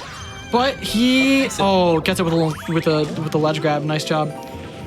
CK's gonna be doing the 1P variant of it, which is a lot more difficult. That 2P jump is incredibly helpful. But real quick, Tibs gonna be doing something with this bunny. He's gonna position himself just right. Or never mind, he's not. He's just gonna shoot it. But all right. Oh my God, there's a lot going on. CK, getting the double wall jump. Let's go, CK. That double wall jump's so difficult. Jhay tried to do something where he shoots the bunny into Luigi, which is possible to do. Unfortunately, not getting it, but whatever. Still losing only a second. Nailing it there.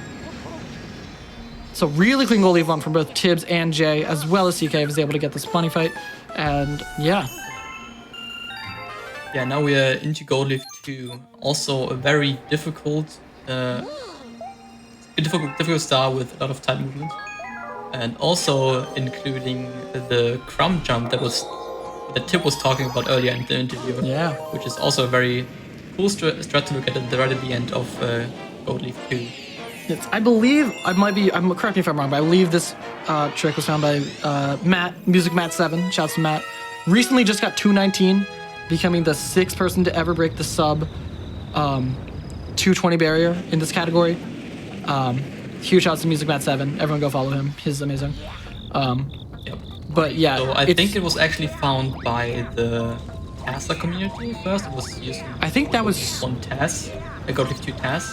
Crumb jump or But stomp the jump? setup that is used for RTA is found by Matt. Yeah, that's what I was thinking of. Okay. But yeah, so we're gonna be doing this skip that you just saw Tibs do. You can just jump out this wall. You don't have to go all the way around. Also, hardcore having a very clean clockwise. Tibs now just jumping over to the next platform. Usually we have to lure a bunch of color cracks around this through a maze. but we don't want to do that. That's super slow. Yeah, and Tib Jump off, do a 2P mid-air jump, and get into the launch star. Yep, and here we go. Time Coming for up from jump. Let's see. Let's go, Tibs.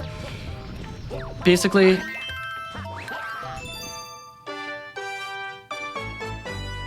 Oh, he gets it.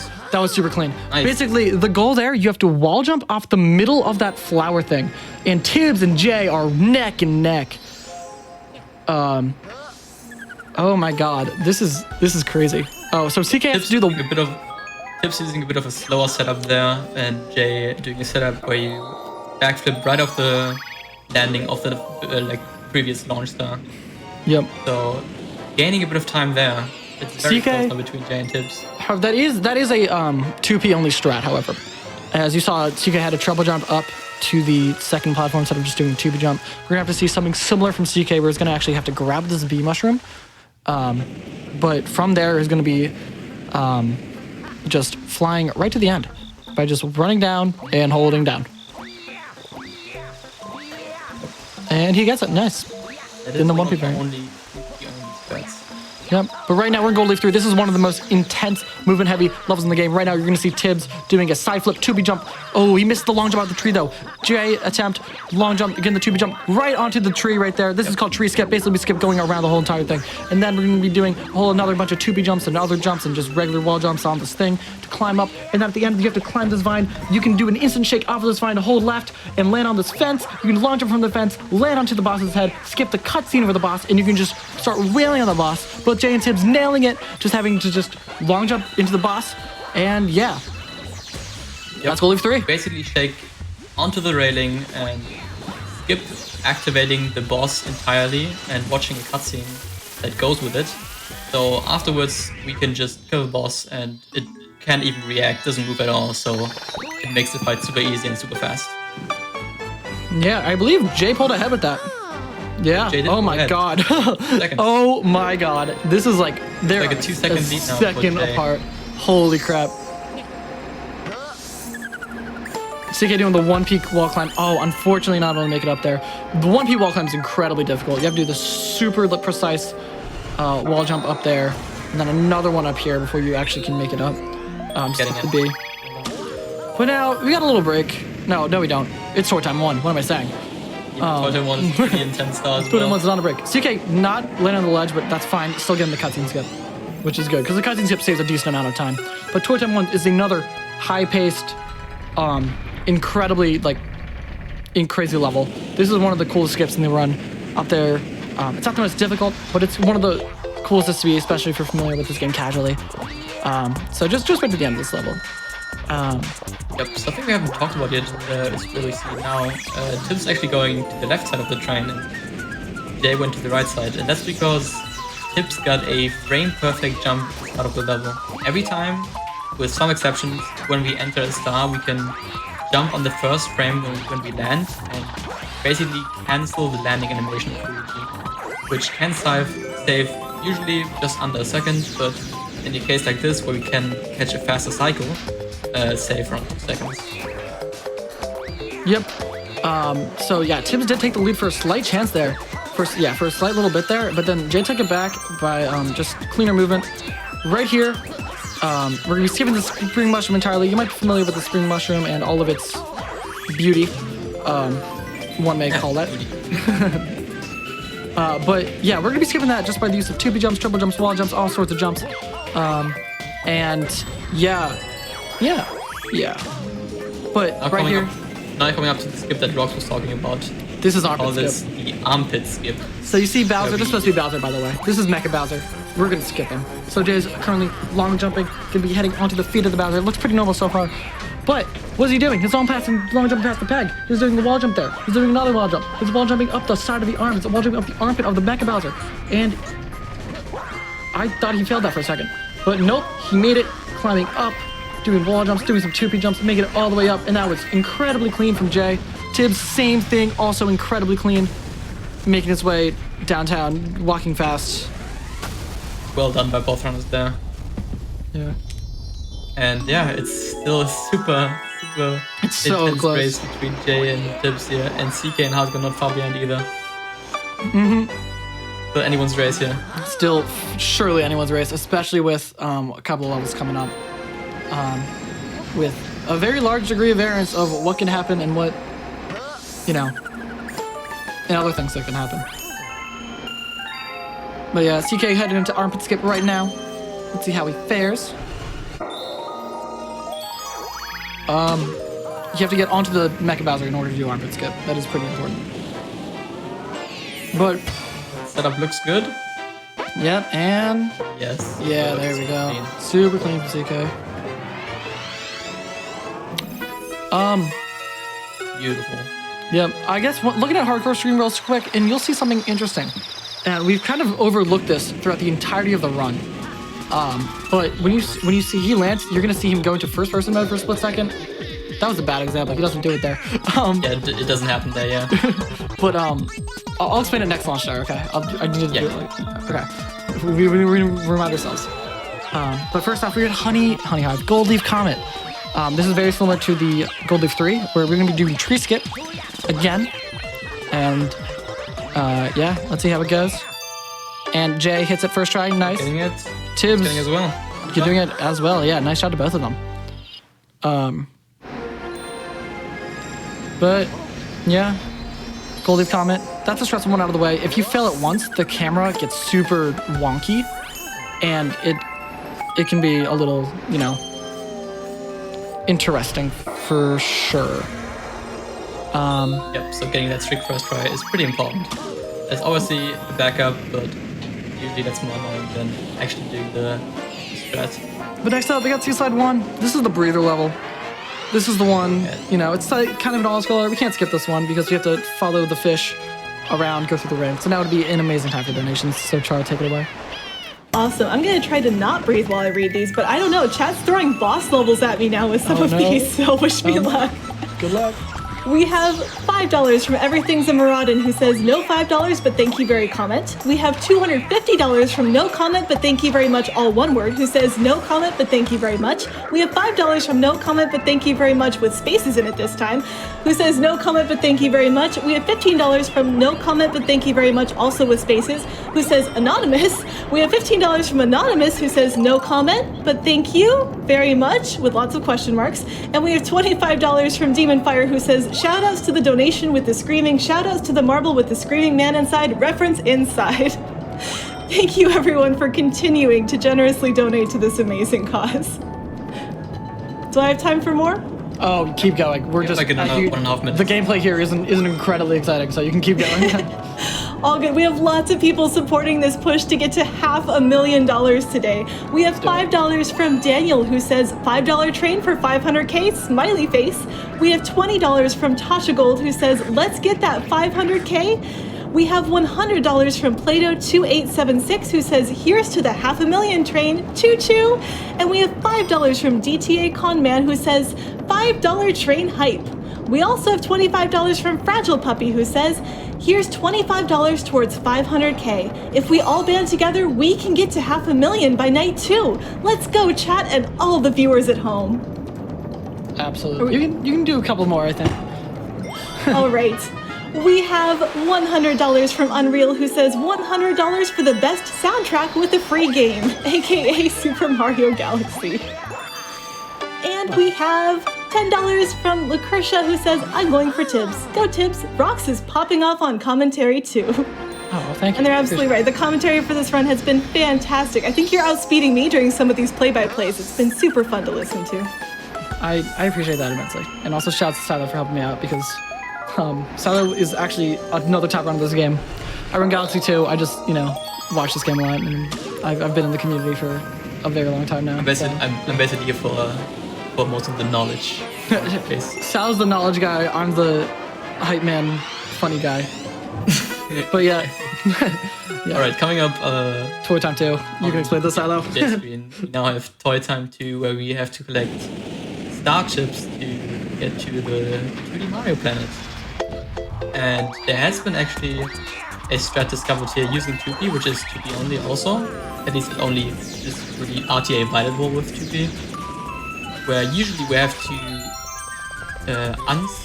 screw in the screw that we can see on the screen right now, on the screen, get one of those star chips. But using linear 2P jumps, we can skip that and grab it without doing that and watching that cutscene. So we don't do it.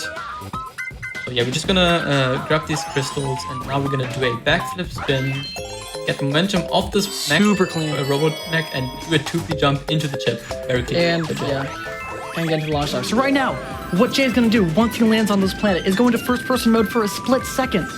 And right here, boom, you saw the camera flicker? That's called a camera cancel. We do that on like 99% of launch star landings, because it gets rid of the landing animation.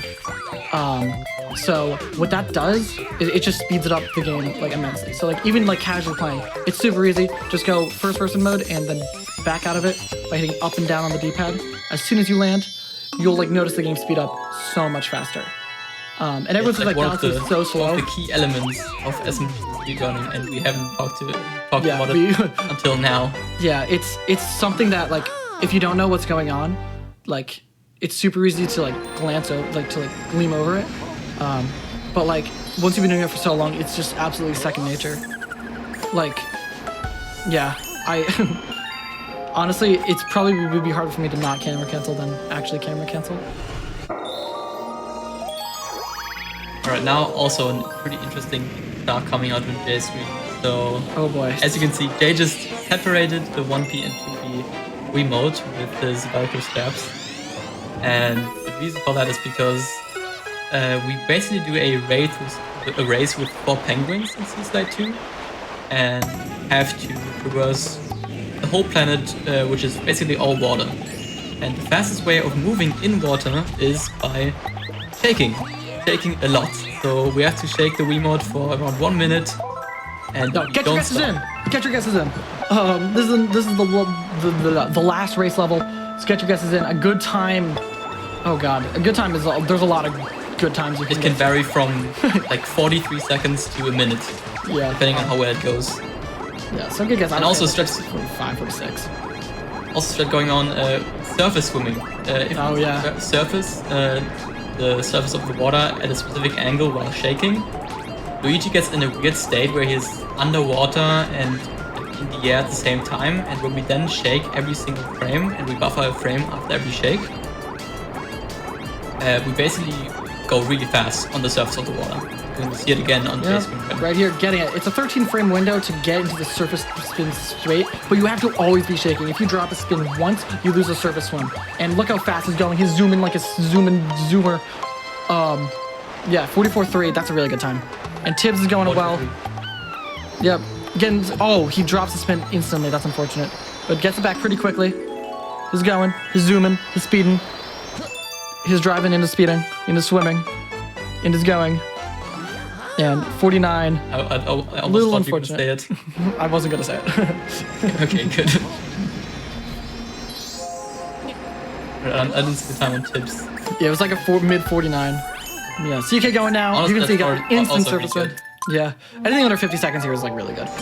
But yeah, so we can't surface swim here because it's like a cave, and you know it's hard to swim when there's a roof to the water.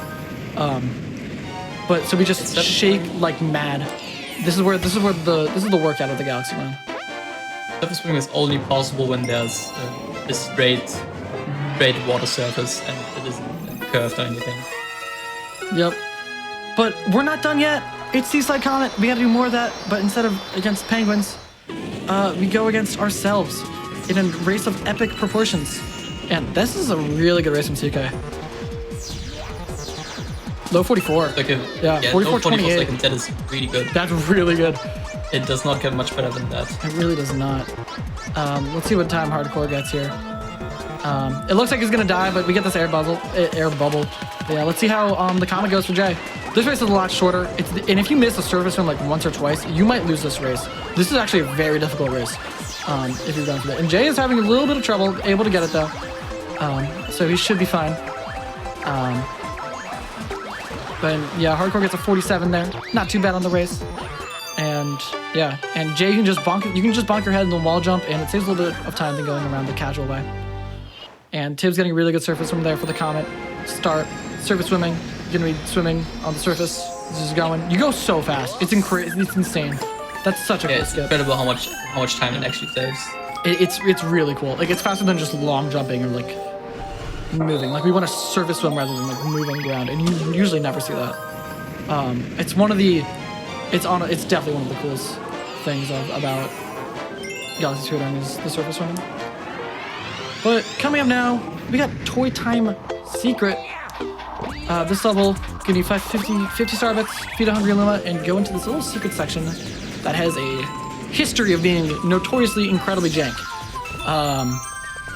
So yeah, so we saw Tox Boxes and Beach Bowl, right? And they didn't give us too much of a problem there because they're kind of out of the way, but they're very in the way here. And so we have to be careful not to go inside their hitboxes, and their hitboxes are not exactly where they seem to be. Is one way to put it. They can throw you places because they give you a ton of momentum. They could, like, what else can they do? They can kill you if you just by touching them. You have to be really careful around here. And there's also an incredibly low chance that one of the runners can soft lock here. I highly doubt it's gonna happen because it's happened to like 2 people ever. And none of them are on screen.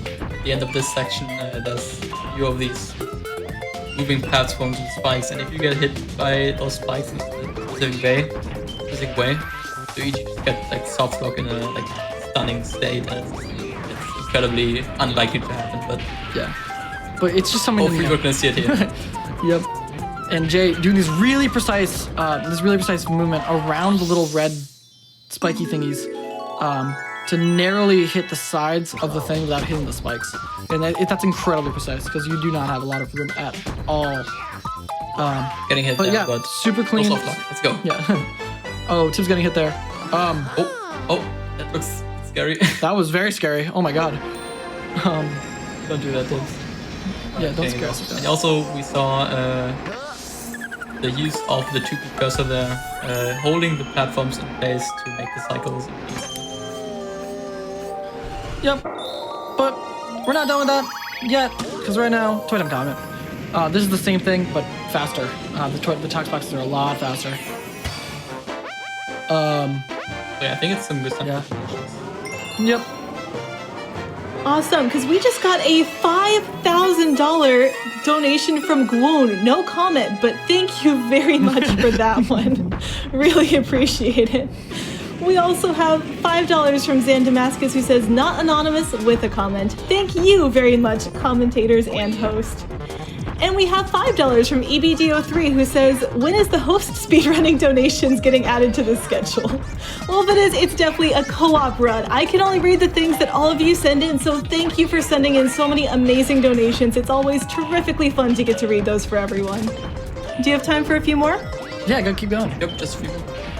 We have $25 from Raccoon Squad, who says, donating $25 every time someone makes a Vanessa Carlton reference. Keep making your way downtown, everybody. I will keep making my way downtown, walking past, faces past. Are you homebound? Yeah, homebound, yes. That's We also have $25 from Linkums, who says, I've been watching GDQ every year since I was 12 years old. Now I'm 32, married, and can't do math.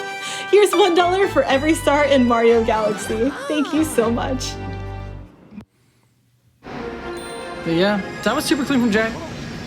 The Toy Time comic can go very wrong, very much so.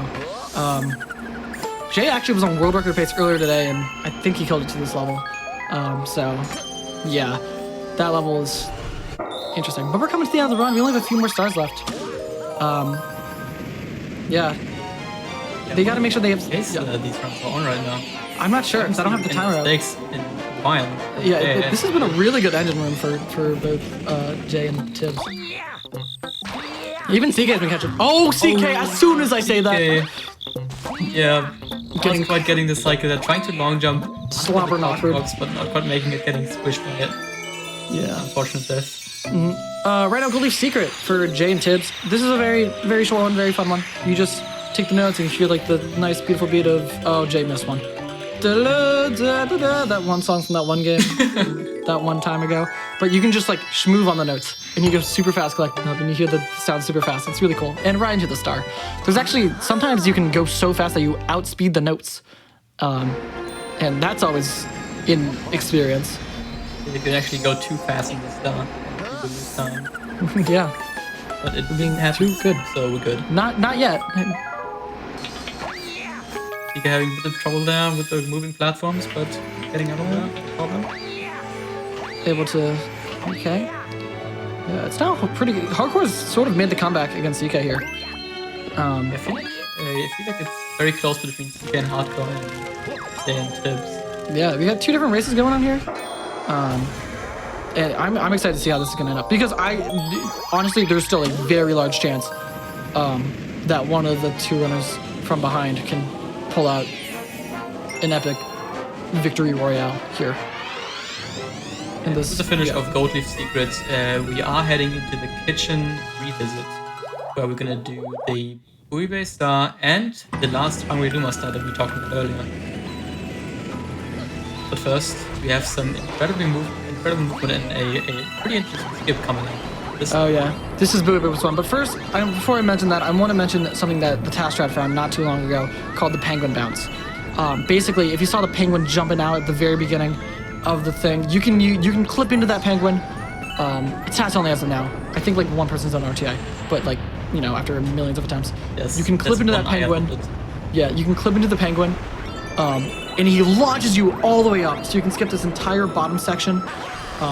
And like having to lure the Torpedo Timothy? I don't know his name. Torpedo Ted.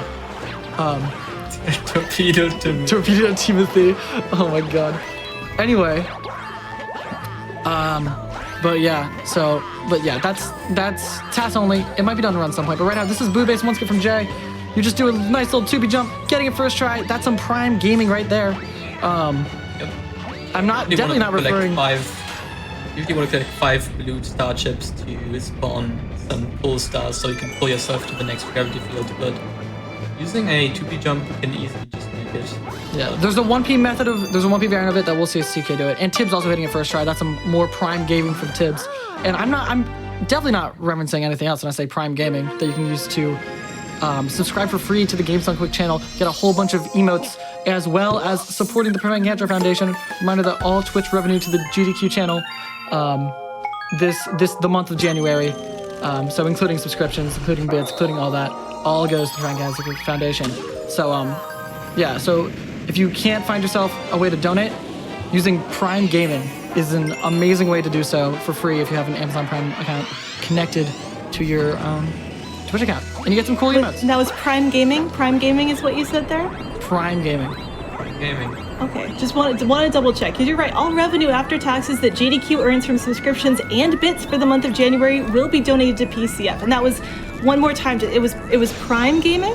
Prime Gaming? Like, Please, everyone, check Wow. on your subscription button if you have a Prime subscription available right now for a good cause. and I'll tell you what these runners are doing right now. CK heading up to the one-player buoy-based one skip. If he hits this first try, that would be some incredibly Prime Gaming. But yeah, he doesn't have 2P, so he has to shake as soon as he hits this, which gives him a little bit of extra height. And not getting your first try. Second try, great job from CK. That is incredibly precise as 1P. Oh, it looks like you got a a nunchuck disconnect. A nunchuck mess up. Yes, that's a good way of putting it. A heck chuck. Yep. We lovingly refer to when the nunchuck doesn't really work. It just disconnects for some reason for a We split second. call them. Yeah. Hopefully that doesn't happen anymore. Oh my god, all the Prime gamers in chat. I didn't expect that to work. Yep, Is this what it feels like to be a Thank you, big guys. streamer? Anyway, we're heading into Drip Drop.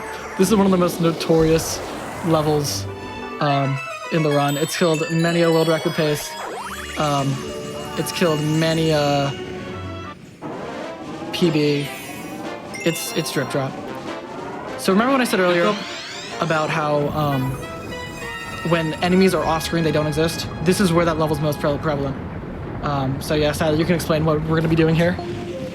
Yeah, in Drip Drop we have these 3 eels swimming around in this water sphere, and we set up the camera in a specific way so we can grab shells and immediately hit the eels afterwards. Kirby has a bit of an advantage here. We can hold the eels in place, make it a bit easier. And when we look at Jay's screen, he's gonna grab the shell and perfectly hit the eel at the same time. And also gonna set up the last eel and for the star. hopefully right in the star when it spawns. That was a perfect Drip Drop by Jay. Yep, really, really thin from Jack.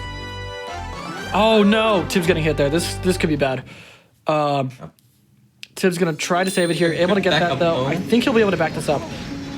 Okay, yeah, he'll be fine because he's able to pause this deal. Okay, nice job. Keep it there to back it up pretty. Very good backer from Tibs. So we have one more star to go before heading into the final fight. And make sure you talk to Toad here. It's very important you talk to Toad here. Oh my god, does CK have exactly 601 star bits? No, he has 601. 69. Also, for hardcore, the bullet bill was just not spawning for like 20 seconds. I don't know why. Why? I think the bullet bill has to the first one it shoots has to explode before the next one arrives. I think that one has been on for a while though, so I don't know. Yeah, that's weird. That was really weird. Anyway, we have one of the shortest levels of the run coming up. It's Honey Hive Luigi. So you know how in Honey Hive, you're Luigi? So yeah, this is another Luigi star. This is one of the reasons why we actually did Bedrock 1 Luigi in the first place, even though it isn't the fastest star. But it does unlock this one, which is only, I think, 1 minute and 10 seconds long, which is a very fast star for this game. Yeah, it's like 10 seconds longer than the fastest star. And you just go to Luigi. Having a second attempt at Groove is also amazing. It's also really cool and really fun. So yeah, obviously we do that. But that's the end of the normal stars we'll be getting in this run. We have one more star. We have 6 stars and now we have one more star, and that's of course the fate of the universe. The fate of the universe is in these gamers' hands. And I don't know. If they don't succeed, the universe might, be eaten by Bowser or something, or the sun, or whatever the lore is. What? You didn't tell me that much was on the line? What the heck? There's a lot on this line in this race. Should I call my parents just in case? I don't think so. I have a very much confidence in these runners. Okay. Oh, Sailo doesn't. All right, we gotta trust our runners on this chat. Please give them all your energy. Yes. There's a lot on stake here for them to finish up. I believe for the runners to make it work. And there's a lot of very difficult things that are going to be happening in this final Bowser fight. So grab your popcorn, grab your you know, end of the world final meals, because it's gonna be one epic finale to this galaxy race. Because anything can happen. There can be some cave chokes. There can be some crazy things happening there. If we have time for final donations, I can bring those final in, but donations. This is a great Okay, I wasn't sure if that was going to be too distracting. There's a cutscene. There's a cutscene. Okay. All right, we have $250 from Dragon, who says, this race is super fun to watch and the commentary is great. Great job to everyone involved and to all the event staff. Good luck to all the racers. And we have $5 from Benny the Great, who says, I was diagnosed with a mild form of skin cancer in early 2020. I used Super Mario Galaxy speedrunning as an escape from everything horrible going on. I'm glad I was able to meet this amazing community with these guys. Oh, I'm so glad you found such a great community. Yeah, shout out to Benny. Yeah, real quick, shout out to Benny the Great. He's a homie. One of the really good Galaxy runners. Yeah, shout out to him. You can do one more real quick? All right, one more. We have $100 from Scott, who says, good luck, runners, on the Mario Galaxy run. Show off its amazing and beautifully coded planet physics. Have fun and stay safe from all of New Zealand. All right, so right here, Jay's gonna be doing this really cool strat. Oh, he missed it. Never mind. He can still get it though. Well, he can still get the cycle. He can't do the cool TP chat. Oh, no, he doesn't get it. He's gonna have to wait. So Jay attempted to get a early cycle here on moving gravity. Yeah. Gravity spots, I don't know what to call them, but unfortunately missed the early cycle. I think Tibs is on a Tibs good is pace to get it though. Yeah, Tibs might be able to get it here. Yep, no problem. Oh yeah, he gets it for free. But right here, Jay, just long jump backwards, but like around the invisible wall that they set up. You can just go around the invisible wall, and that's what we do. Tibs doing it right now. This planet right here, just shake. You're schmooving, you get to schmoove. And then this planet, just long to the right, and you can skip the entire planet. The final. Yeah, level. this is a very intense final level. But coming up is the most intense of them all. The main concern about the Bowser 3. Josel Cave. The Josel Cave. Yeah, this is some very precise movement, and if you screw up any of it, you will definitely die and have to go back to the beginning. So let's see how this goes. Jay can't even attempt it, right? He's on 1 HP. He can't. That's unfortunate. Yeah. But Tibs is gonna go for it. This is the chance to catch up. It's gonna save around at least 5 seconds. So head to Tibs screen now. Oh, Tibs not. Oh, he's also not going for it. He said he might not go for it. It's a little risky. Yeah. Jay doing a damage boost through the bullet to that was a weird gravity thing, but okay. Tibs doing the same damage boost through, but yeah, decent cave from Jay. Something happened there. That was weird. That was cool, but not helpful. But yeah, that was interesting. Clean cave from Tibs as well. This is close. This is very close. Could Now we only have win the this? final fight against Bowser left. Any mistake, Could Tastrat win this? Tastrat could win this. Tastrat saves around I don't know. 5 seconds. I don't know. It's 5 seconds. I think it's a little more than 5 seconds. If Tibs gets Tastrat, Jay does it, and Jay screws up a little more. Tibs could win this. I don't know if Tibs does Tastrat as the thing or goes for it. Yep, we're talking about a interesting strat right at the end, in the last movement part of the run. The very last thing you could possibly do. In the very last part, where we hit Bowser in a specific time in a specific spot to cancel one phase of Bowser and get hit at the same time. It's very precise. It's called Tastrat for a reason. And we'll see if some of the runs can get it here. We'll see how this goes. So this first phase, Bowser turns into a rock. Yeah. Oh wait, CK doing Joe's cave movement real quick. This is the super fast thing. The camera gets stuck behind the thwomp, but CK doesn't need the camera. Just doing this nice little super fast damage boost, not taking damage, and being able to get the coin there, and skips most of the cave. That was incredibly clean from the Mr. Cloud Kirby. Really good. Yep. And that's incredibly hard.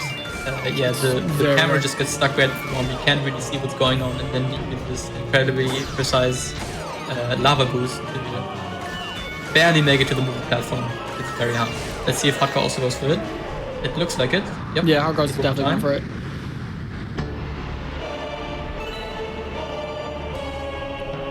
But right now, we're in the final phase. Alright, let's Of now the Bowser head fight, to the very end of the Jay run. and Tibs on the bottom screens. On the Oh my final god, I kind can't of. believe it's this close. Right here, Jay's gonna take damage, which is gonna like, get Bowser out of that phase, make him take damage, and then cause him to go into this, running speedy thing animation. You have to wait until Bowser actually goes into his ball form to do that damage boost. But yeah, Tibs is just 1 cycle behind. Oh, This is so Jay did not close. get test rat. Jay did not get test rat. All right, if Tibs gets it, I he don't could. think it's not enough though. I don't think it's enough because Tibs already. Yeah, Jay's already in the. Yeah, Tibs is gonna need a miracle to come back here. And Tibs And also, Tibs didn't also doesn't get it. unfortunately. Oh, unfortunate. But yeah, that's if nothing crazy happens, that is the win for Jay. Also, we That have is the win for Jay, Max popping Sky up. moment right now. Oh, is he having a sky moment? Oh my god. The bitrate is not looking too nice, but All right. Well, it is. I have to It is say, their win.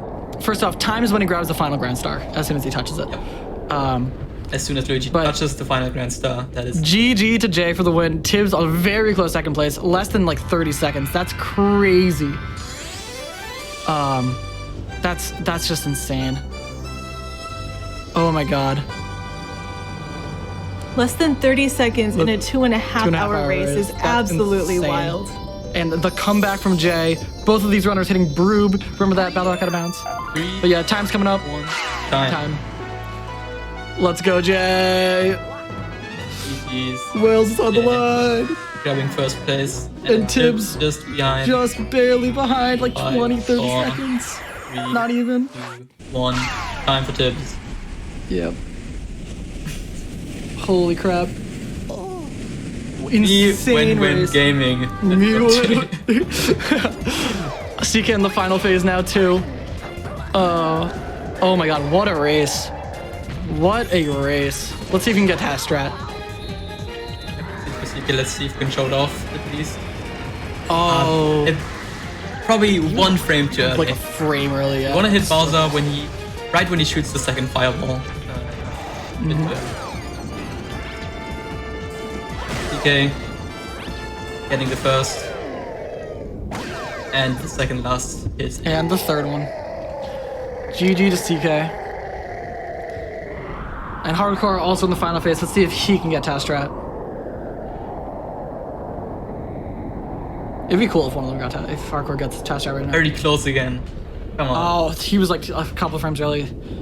Oh my god. Couldn't show that one off, but that's okay. Yeah. So time for CK coming up as soon as he touches this Grand Star. And then Hardcore not too far after. But huge GGs to all the runners on this incredible race. I want to give a bunch of shout outs. First off, shout out to the entire Galaxy community for making this happen. This has been something that we've been wanting to happen, like a giant Galaxy race for years now. We were able to have it with honestly the 4 best runners who have ever touched this game, honestly.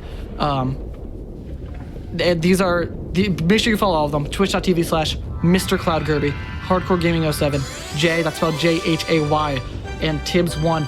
Go follow them, give them all your followers, give them all your love. They're all so incredibly underrated, incredible people. And not only as course, streamers, but as speedrunners and friends.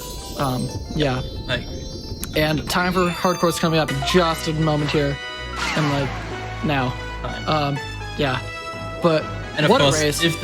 if this race got you interested into SMG speedrunning, because I can tell you it is an amazing speed game, it's a lot of fun. Yeah, check out the SRC page, speedrun.com/smg1 or speedrun.com/smg2 if you want to play Galaxy 2 maybe. Join the Discord server. The community is incredibly friendly and helpful. And I think that's about it. Yeah, first off, are we still live? I want to give a quick shout out to Sailo93 here. Go follow him. Co-commentator. I'm Rox_.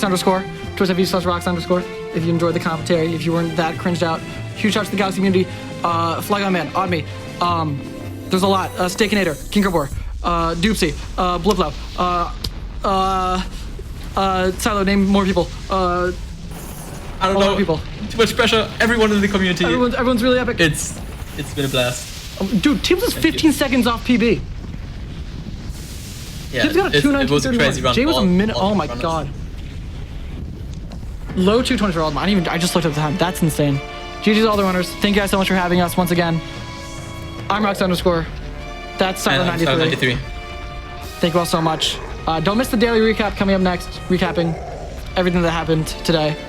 And then Pumpkin Jack after that, with my good friend Jaxler. So, yeah. Thank you guys so much. Bye.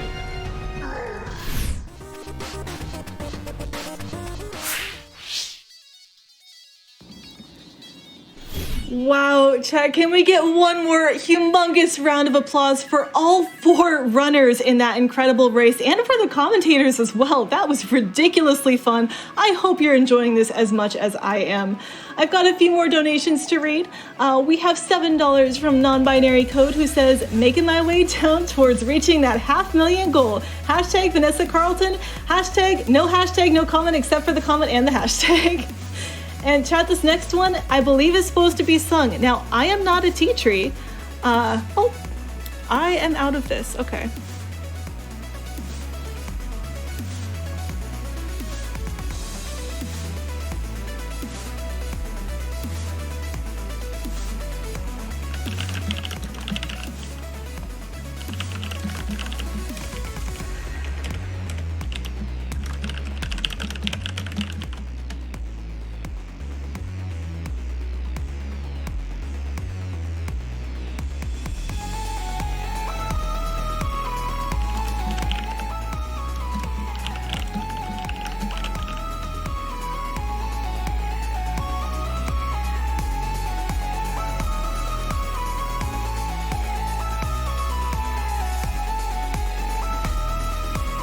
Sorry, chat, small technical difficulties. We'll get that sorted out. I'll be back on soon, I promise.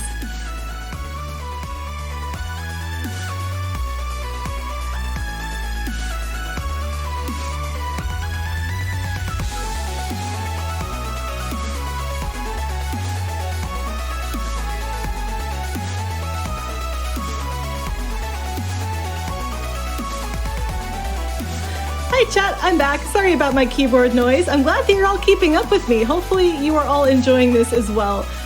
I do have one more donation I wanted to read. It is a $25 donation from Nick. Oh, I believe it is supposed to be sung. Now, I am not a tea tree. I was never in choir, so please be patient with me, but I'm going to do my best. If Jhay could fall into the sky, do you think Tibs would pass him by? 'Cause I know they'd get 1,000 stars if they could just win this tonight. Sorry, it says kicking piano riff at the end, but I'm not in fact a piano, so that was my best attempt at that one. I promise. I know you can't see me. I know that I don't have an image on screen, but I can guarantee you I am not in fact a piano. Thank you so much for that donation.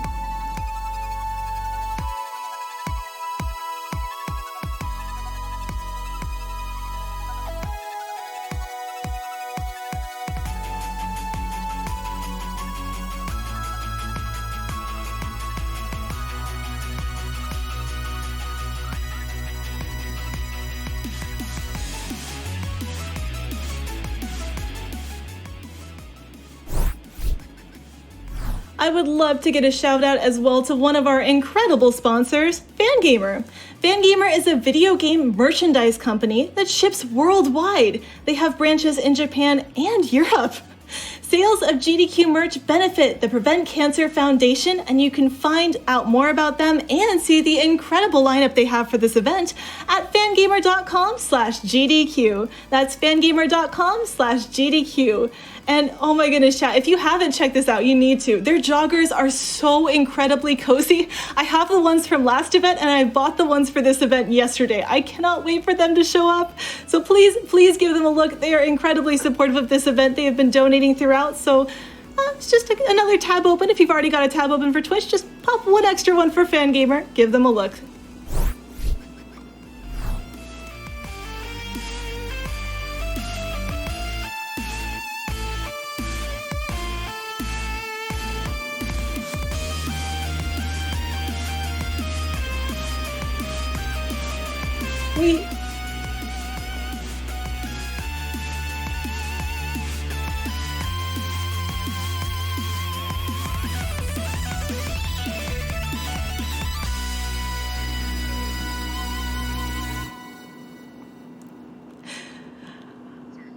Hi again, chat. Hope you're having a good time. I know I said we and left you hanging there, but that's because we are going to be going to a very fun thing. I know that all of you have been dutifully watching the stream nonstop for the last 24 hours, right? And I'm sorry. Okay, I'm getting word that people do have to sleep and occasionally have other obligations. Well, the good news is that we've got you covered anyway with our daily recap. Let's head to the recap crew to relive the highlights and see what we might have missed. Take it away, team. Thank you very much, Charbunny, and welcome everybody to the daily recap for Monday night here on AGDQ 2022. I am super excited to talk about some of the games here. My name is Jhay, and I'm joined by Kung Fu Fruit Cup and Feasel to both kind of break it down for you. There's no way we're going to be able to hit all of the action from today. Like this. True.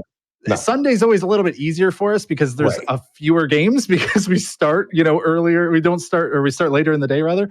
Monday, we're already coming into this one behind the ball. But once Monday hits, the rest of the week it's like, how do we pick? Like, what do we do? Yeah. Well, I'll tell you what. Let's just get right into it. Right. So we're gonna start with the obvious. Fu.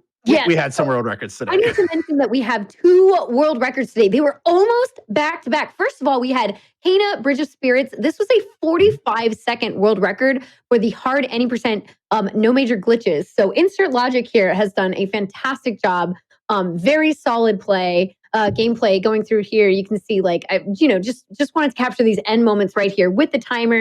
You can see how excited he is. He actually didn't even realize at first that he had that world record, but he was super hyped. And then 2 runs later, we have the webbed indie game, which was by Shadow the Past, who I spoke to earlier today. And he was saying that when he practiced this morning, he thought he had world record, but hadn't recorded it. So the fact that we have that confirmed happening during the actual run was really, really hype. I was so excited about it. Congrats to both of them. Yeah, Webbed and Kana, really incredible to see any world records on AGDQ. That's absurd. Let alone 2 within 2 of them. several hours. Right. Yeah. Okay, but let's bounce a little bit earlier. Actually, almost Sunday night in a way. I just want to point this one out. This clip alone kind of speaks for itself. You're just going to see some fun out of bounds madness, but this run, Samurai Jack Battle Through Time, I don't know how many people are like me and have never heard of this game or even really knew that there were Samurai Jack video games. Mm-hmm. This run was super hype. I loved this run. Unironically, I was staying up watching it last night as a result. Yeah, I'll watch, but I still don't know what's happening right now. Right, yeah. He's just dashing around out of bounds and stuff. It's in a big pink void. I just thought this whole speedrun looked incredibly fun. It's super fluid movement, and a lot of the out of bounds, this is one where he's kind of going through the void, but a lot of it was just, I'm going to jump up on this terrain like he's doing now that you can actually see, and eventually I'll just go where I want to go. There goes collision. Yeah. We had some great early morning stuff too, though, Feasel. Yes, we sure did. In fact, you might not have seen it. You might have still been asleep, or maybe you were watching it. We had a race of ActRaiser. So this is great. The big story in ActRaiser is a bunch of new clips or new setups for clips. So we see on the right, Telio getting the task clip right there, get hit boost by the flame. And on the left, we see Aquas getting hit by that skeleton and doing the Skelevator, which is another clip that lets you save a whole bunch of time, that climb section. And this is a great category, just a difficult run all around, and 2 really good runners, top 2 runners of the game. I'm not going to spoil the finish, but one of them actually got very close to their PB. And just overall, this was a great race. Wow, so many top times today. Yeah, really. I love the little infinite kind of jump. It's a clip, but just enough to let you keep jumping. It's really cool. Yeah, right. I thought that was super neat. Okay, but that's not all we have that we want to share today. Also, kind of in the middle of the afternoon, we had another game, which is Crash Team Racing. Now, this wasn't quite a world record, but it was a very, very good run. Now, HypnoShark here is stalling behind on purpose to get a very specific item. And I believe he says he's the only person who does this, but then gets a speed boost, does a U-turn off a wall to then make this very, very hard jump to get to the other side of the track and skip a whole lap. You could see right at the end of the clip there that he starts laughing to himself because he was so surprised to get this skip, especially during the marathon. It's this amazing, you see this big reaction from them. It was amazing. So really fun run to watch overall. It's funny that we need a preface. Well, this one wasn't a world record, but at this point, like that's the ridiculous standards of today. Really good times today, like very good times. Absurd. And some really fun runs. Let's move on to the next clip we got for you all, which is from Psychonauts 2. I got to talk with Bites beforehand as an interview, and here he's using this egg that actually controls like an egg. It bounces around really weirdly, and he's speeding it up by using a technique where he kind of aims the power, and then, he does this. Whoops. Balancing on do that an with egg, eggs, not too. perfectly round. Yeah. Right. Gets a beautiful hole in one, just slapped by this spinning whirlwind of death that you're normally supposed to use a time slowdown mechanic on in order to navigate onto or past it. And it's like, you know what? I'm letting this one go all the way again, because we all just want to see this egg get yeeted halfway across the screen, right? I do. It's absurd. Oh my God. That's really, really impressive. Yeah, I love it. Seems I like love some it. Super Monkey Ball action here. I don't know, right? It kind of feels like that. But I also love our next game. Well, but I know we'll mention that later. Yeah, Right. I love our next game here, Ori the Blind Forest. Ori the Blind Forest. Rin SR playing Ori the Blind Forest. Beautiful movement, dash, bash, charge dash, rocket jumps, a whole lot of skill. This is just an absolute work of art. I think the movement of this game is really one of the best things about it. And here you're going to see a mini boss, actually 2 mini bosses, or maybe you won't see them because I believe one of them doesn't even get out of the floor before it's all over. So, Right here, and one's dead, and there's the other one. It's gone immediately. I missed it. Basically don't see him. This is one of my favorite parts in the speedrun to do and to watch, because it's just a lot of really solid movement back to back. And a lot of this is also energy management. And on the UI there, you can see even spends just a moment. They spend a second to get that energy back. And I just think this is all super fun, super cool movement. Beautiful game and beautiful gameplay here. Yeah, it just flows so well. Yes, agreed. Well, I know that's not, like, we do have one more game that we want to mention because we were all talking about it. It just happened, which is the Super Mario Galaxy race. I know Hobbs is really excited about it. Yes, I was so looking forward to this race. If you look at the bottom right corner, let's take a look at Tibs' feed here. He's going for this big bug boost. It turns out in this game, you can do some pretty funky stuff when it comes to gravity, right? So they use the B suit and a well-timed spin to kind of get these really high, like mega jumps basically on the wall here. But they can also, in fact, get hit by the bug enemy there to get an even higher jump. So just, you can see it happening on multiple places on the screen right now, but the bottom right with Tibs is just so clean.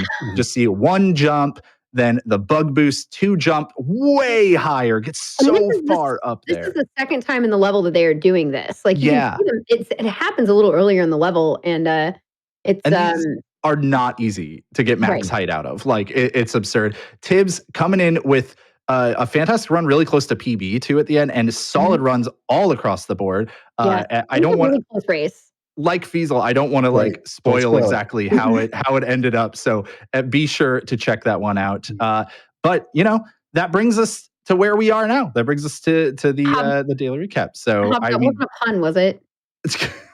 Was it? Did I accidentally punt? That was definitely an Be sure to check it out. I swear you emphasized the B. Yeah. Okay, I just wanted to make sure. Look, I just don't, I don't want another pre-show keys run. Don't make me figure out another loop. I've done it enough today or this week already. Okay, all right. Yeah, but so many great runs. Again, just because they're not here does not mean they weren't amazing. It's just because we're busy people. We can only catch so much ourselves. And we're just trying to give you a few ideas of something that you might want to check out that you might have otherwise not seen. But that being said, we are all done with Monday, just about. We're almost done with it. We got a little bit more to it. So let's take a look forward. What are some runs that everybody is excited for in the next 24 hours? Fu, why don't we start with you?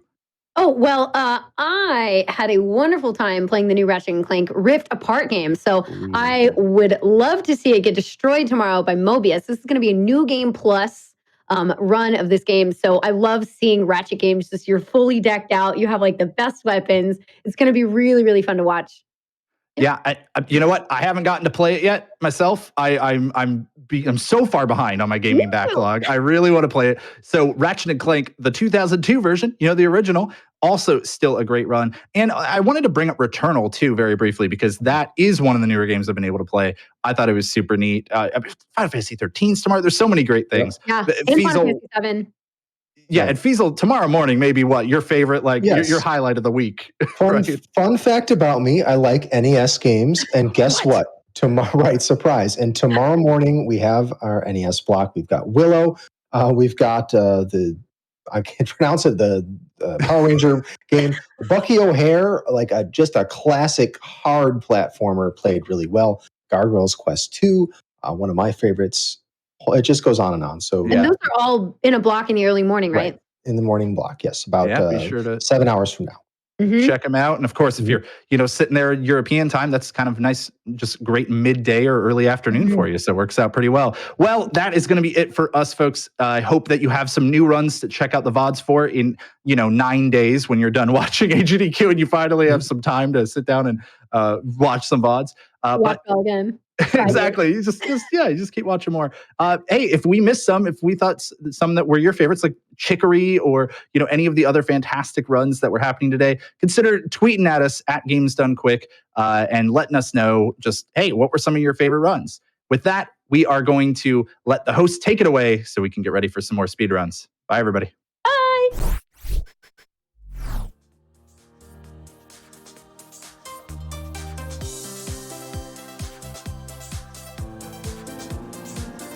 Wow, so much happened today, and it's only day 2 of the event. We have so much more to come. It's going to be amazing. By the way, during that, we hit $450,000 raised for charity. Let's keep it going, chat. Can we hit the $500,000 tonight?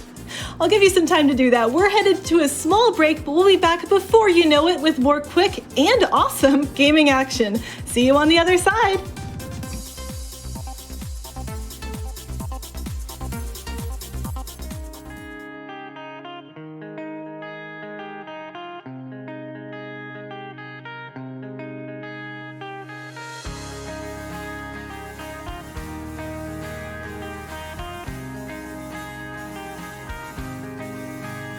As I stand alone with no way to atone, could this be the end? Could you trust me again? What we had is gone. Did we have it at all? You said I'm all you need.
Welcome back, everyone. Hope you had a good break. Hope you got some nice stretching in.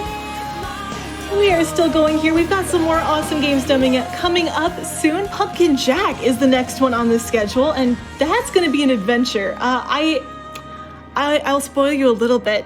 There's something called orb boosting in that run. Yeah, orb boosting. So just be ready for that one. I'm sure you're already prepared.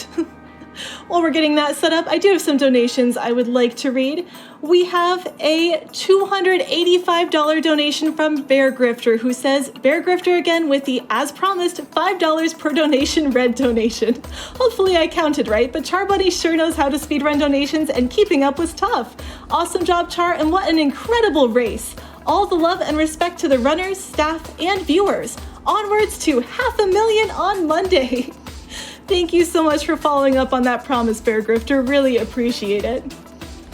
And we have $50 from Cybercarp, who says, this goes out to all the pianos out there. Work hard and one day you too can be an AGDQ host. I'm not a piano. I thought I said that really clearly. I said very specifically, I am not a piano. I don't know where this confusion is coming from, but thank you for your donation.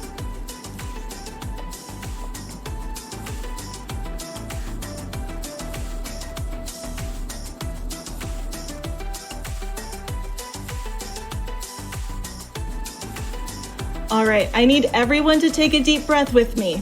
Ready? We're going to do a quick stream reset. This is not a cause for panic. I repeat, this is not a cause for panic. If everyone could just picture happy things like butterflies and bunnies, that would be great. We'll be back soon. It won't take long. Thank you for your patience.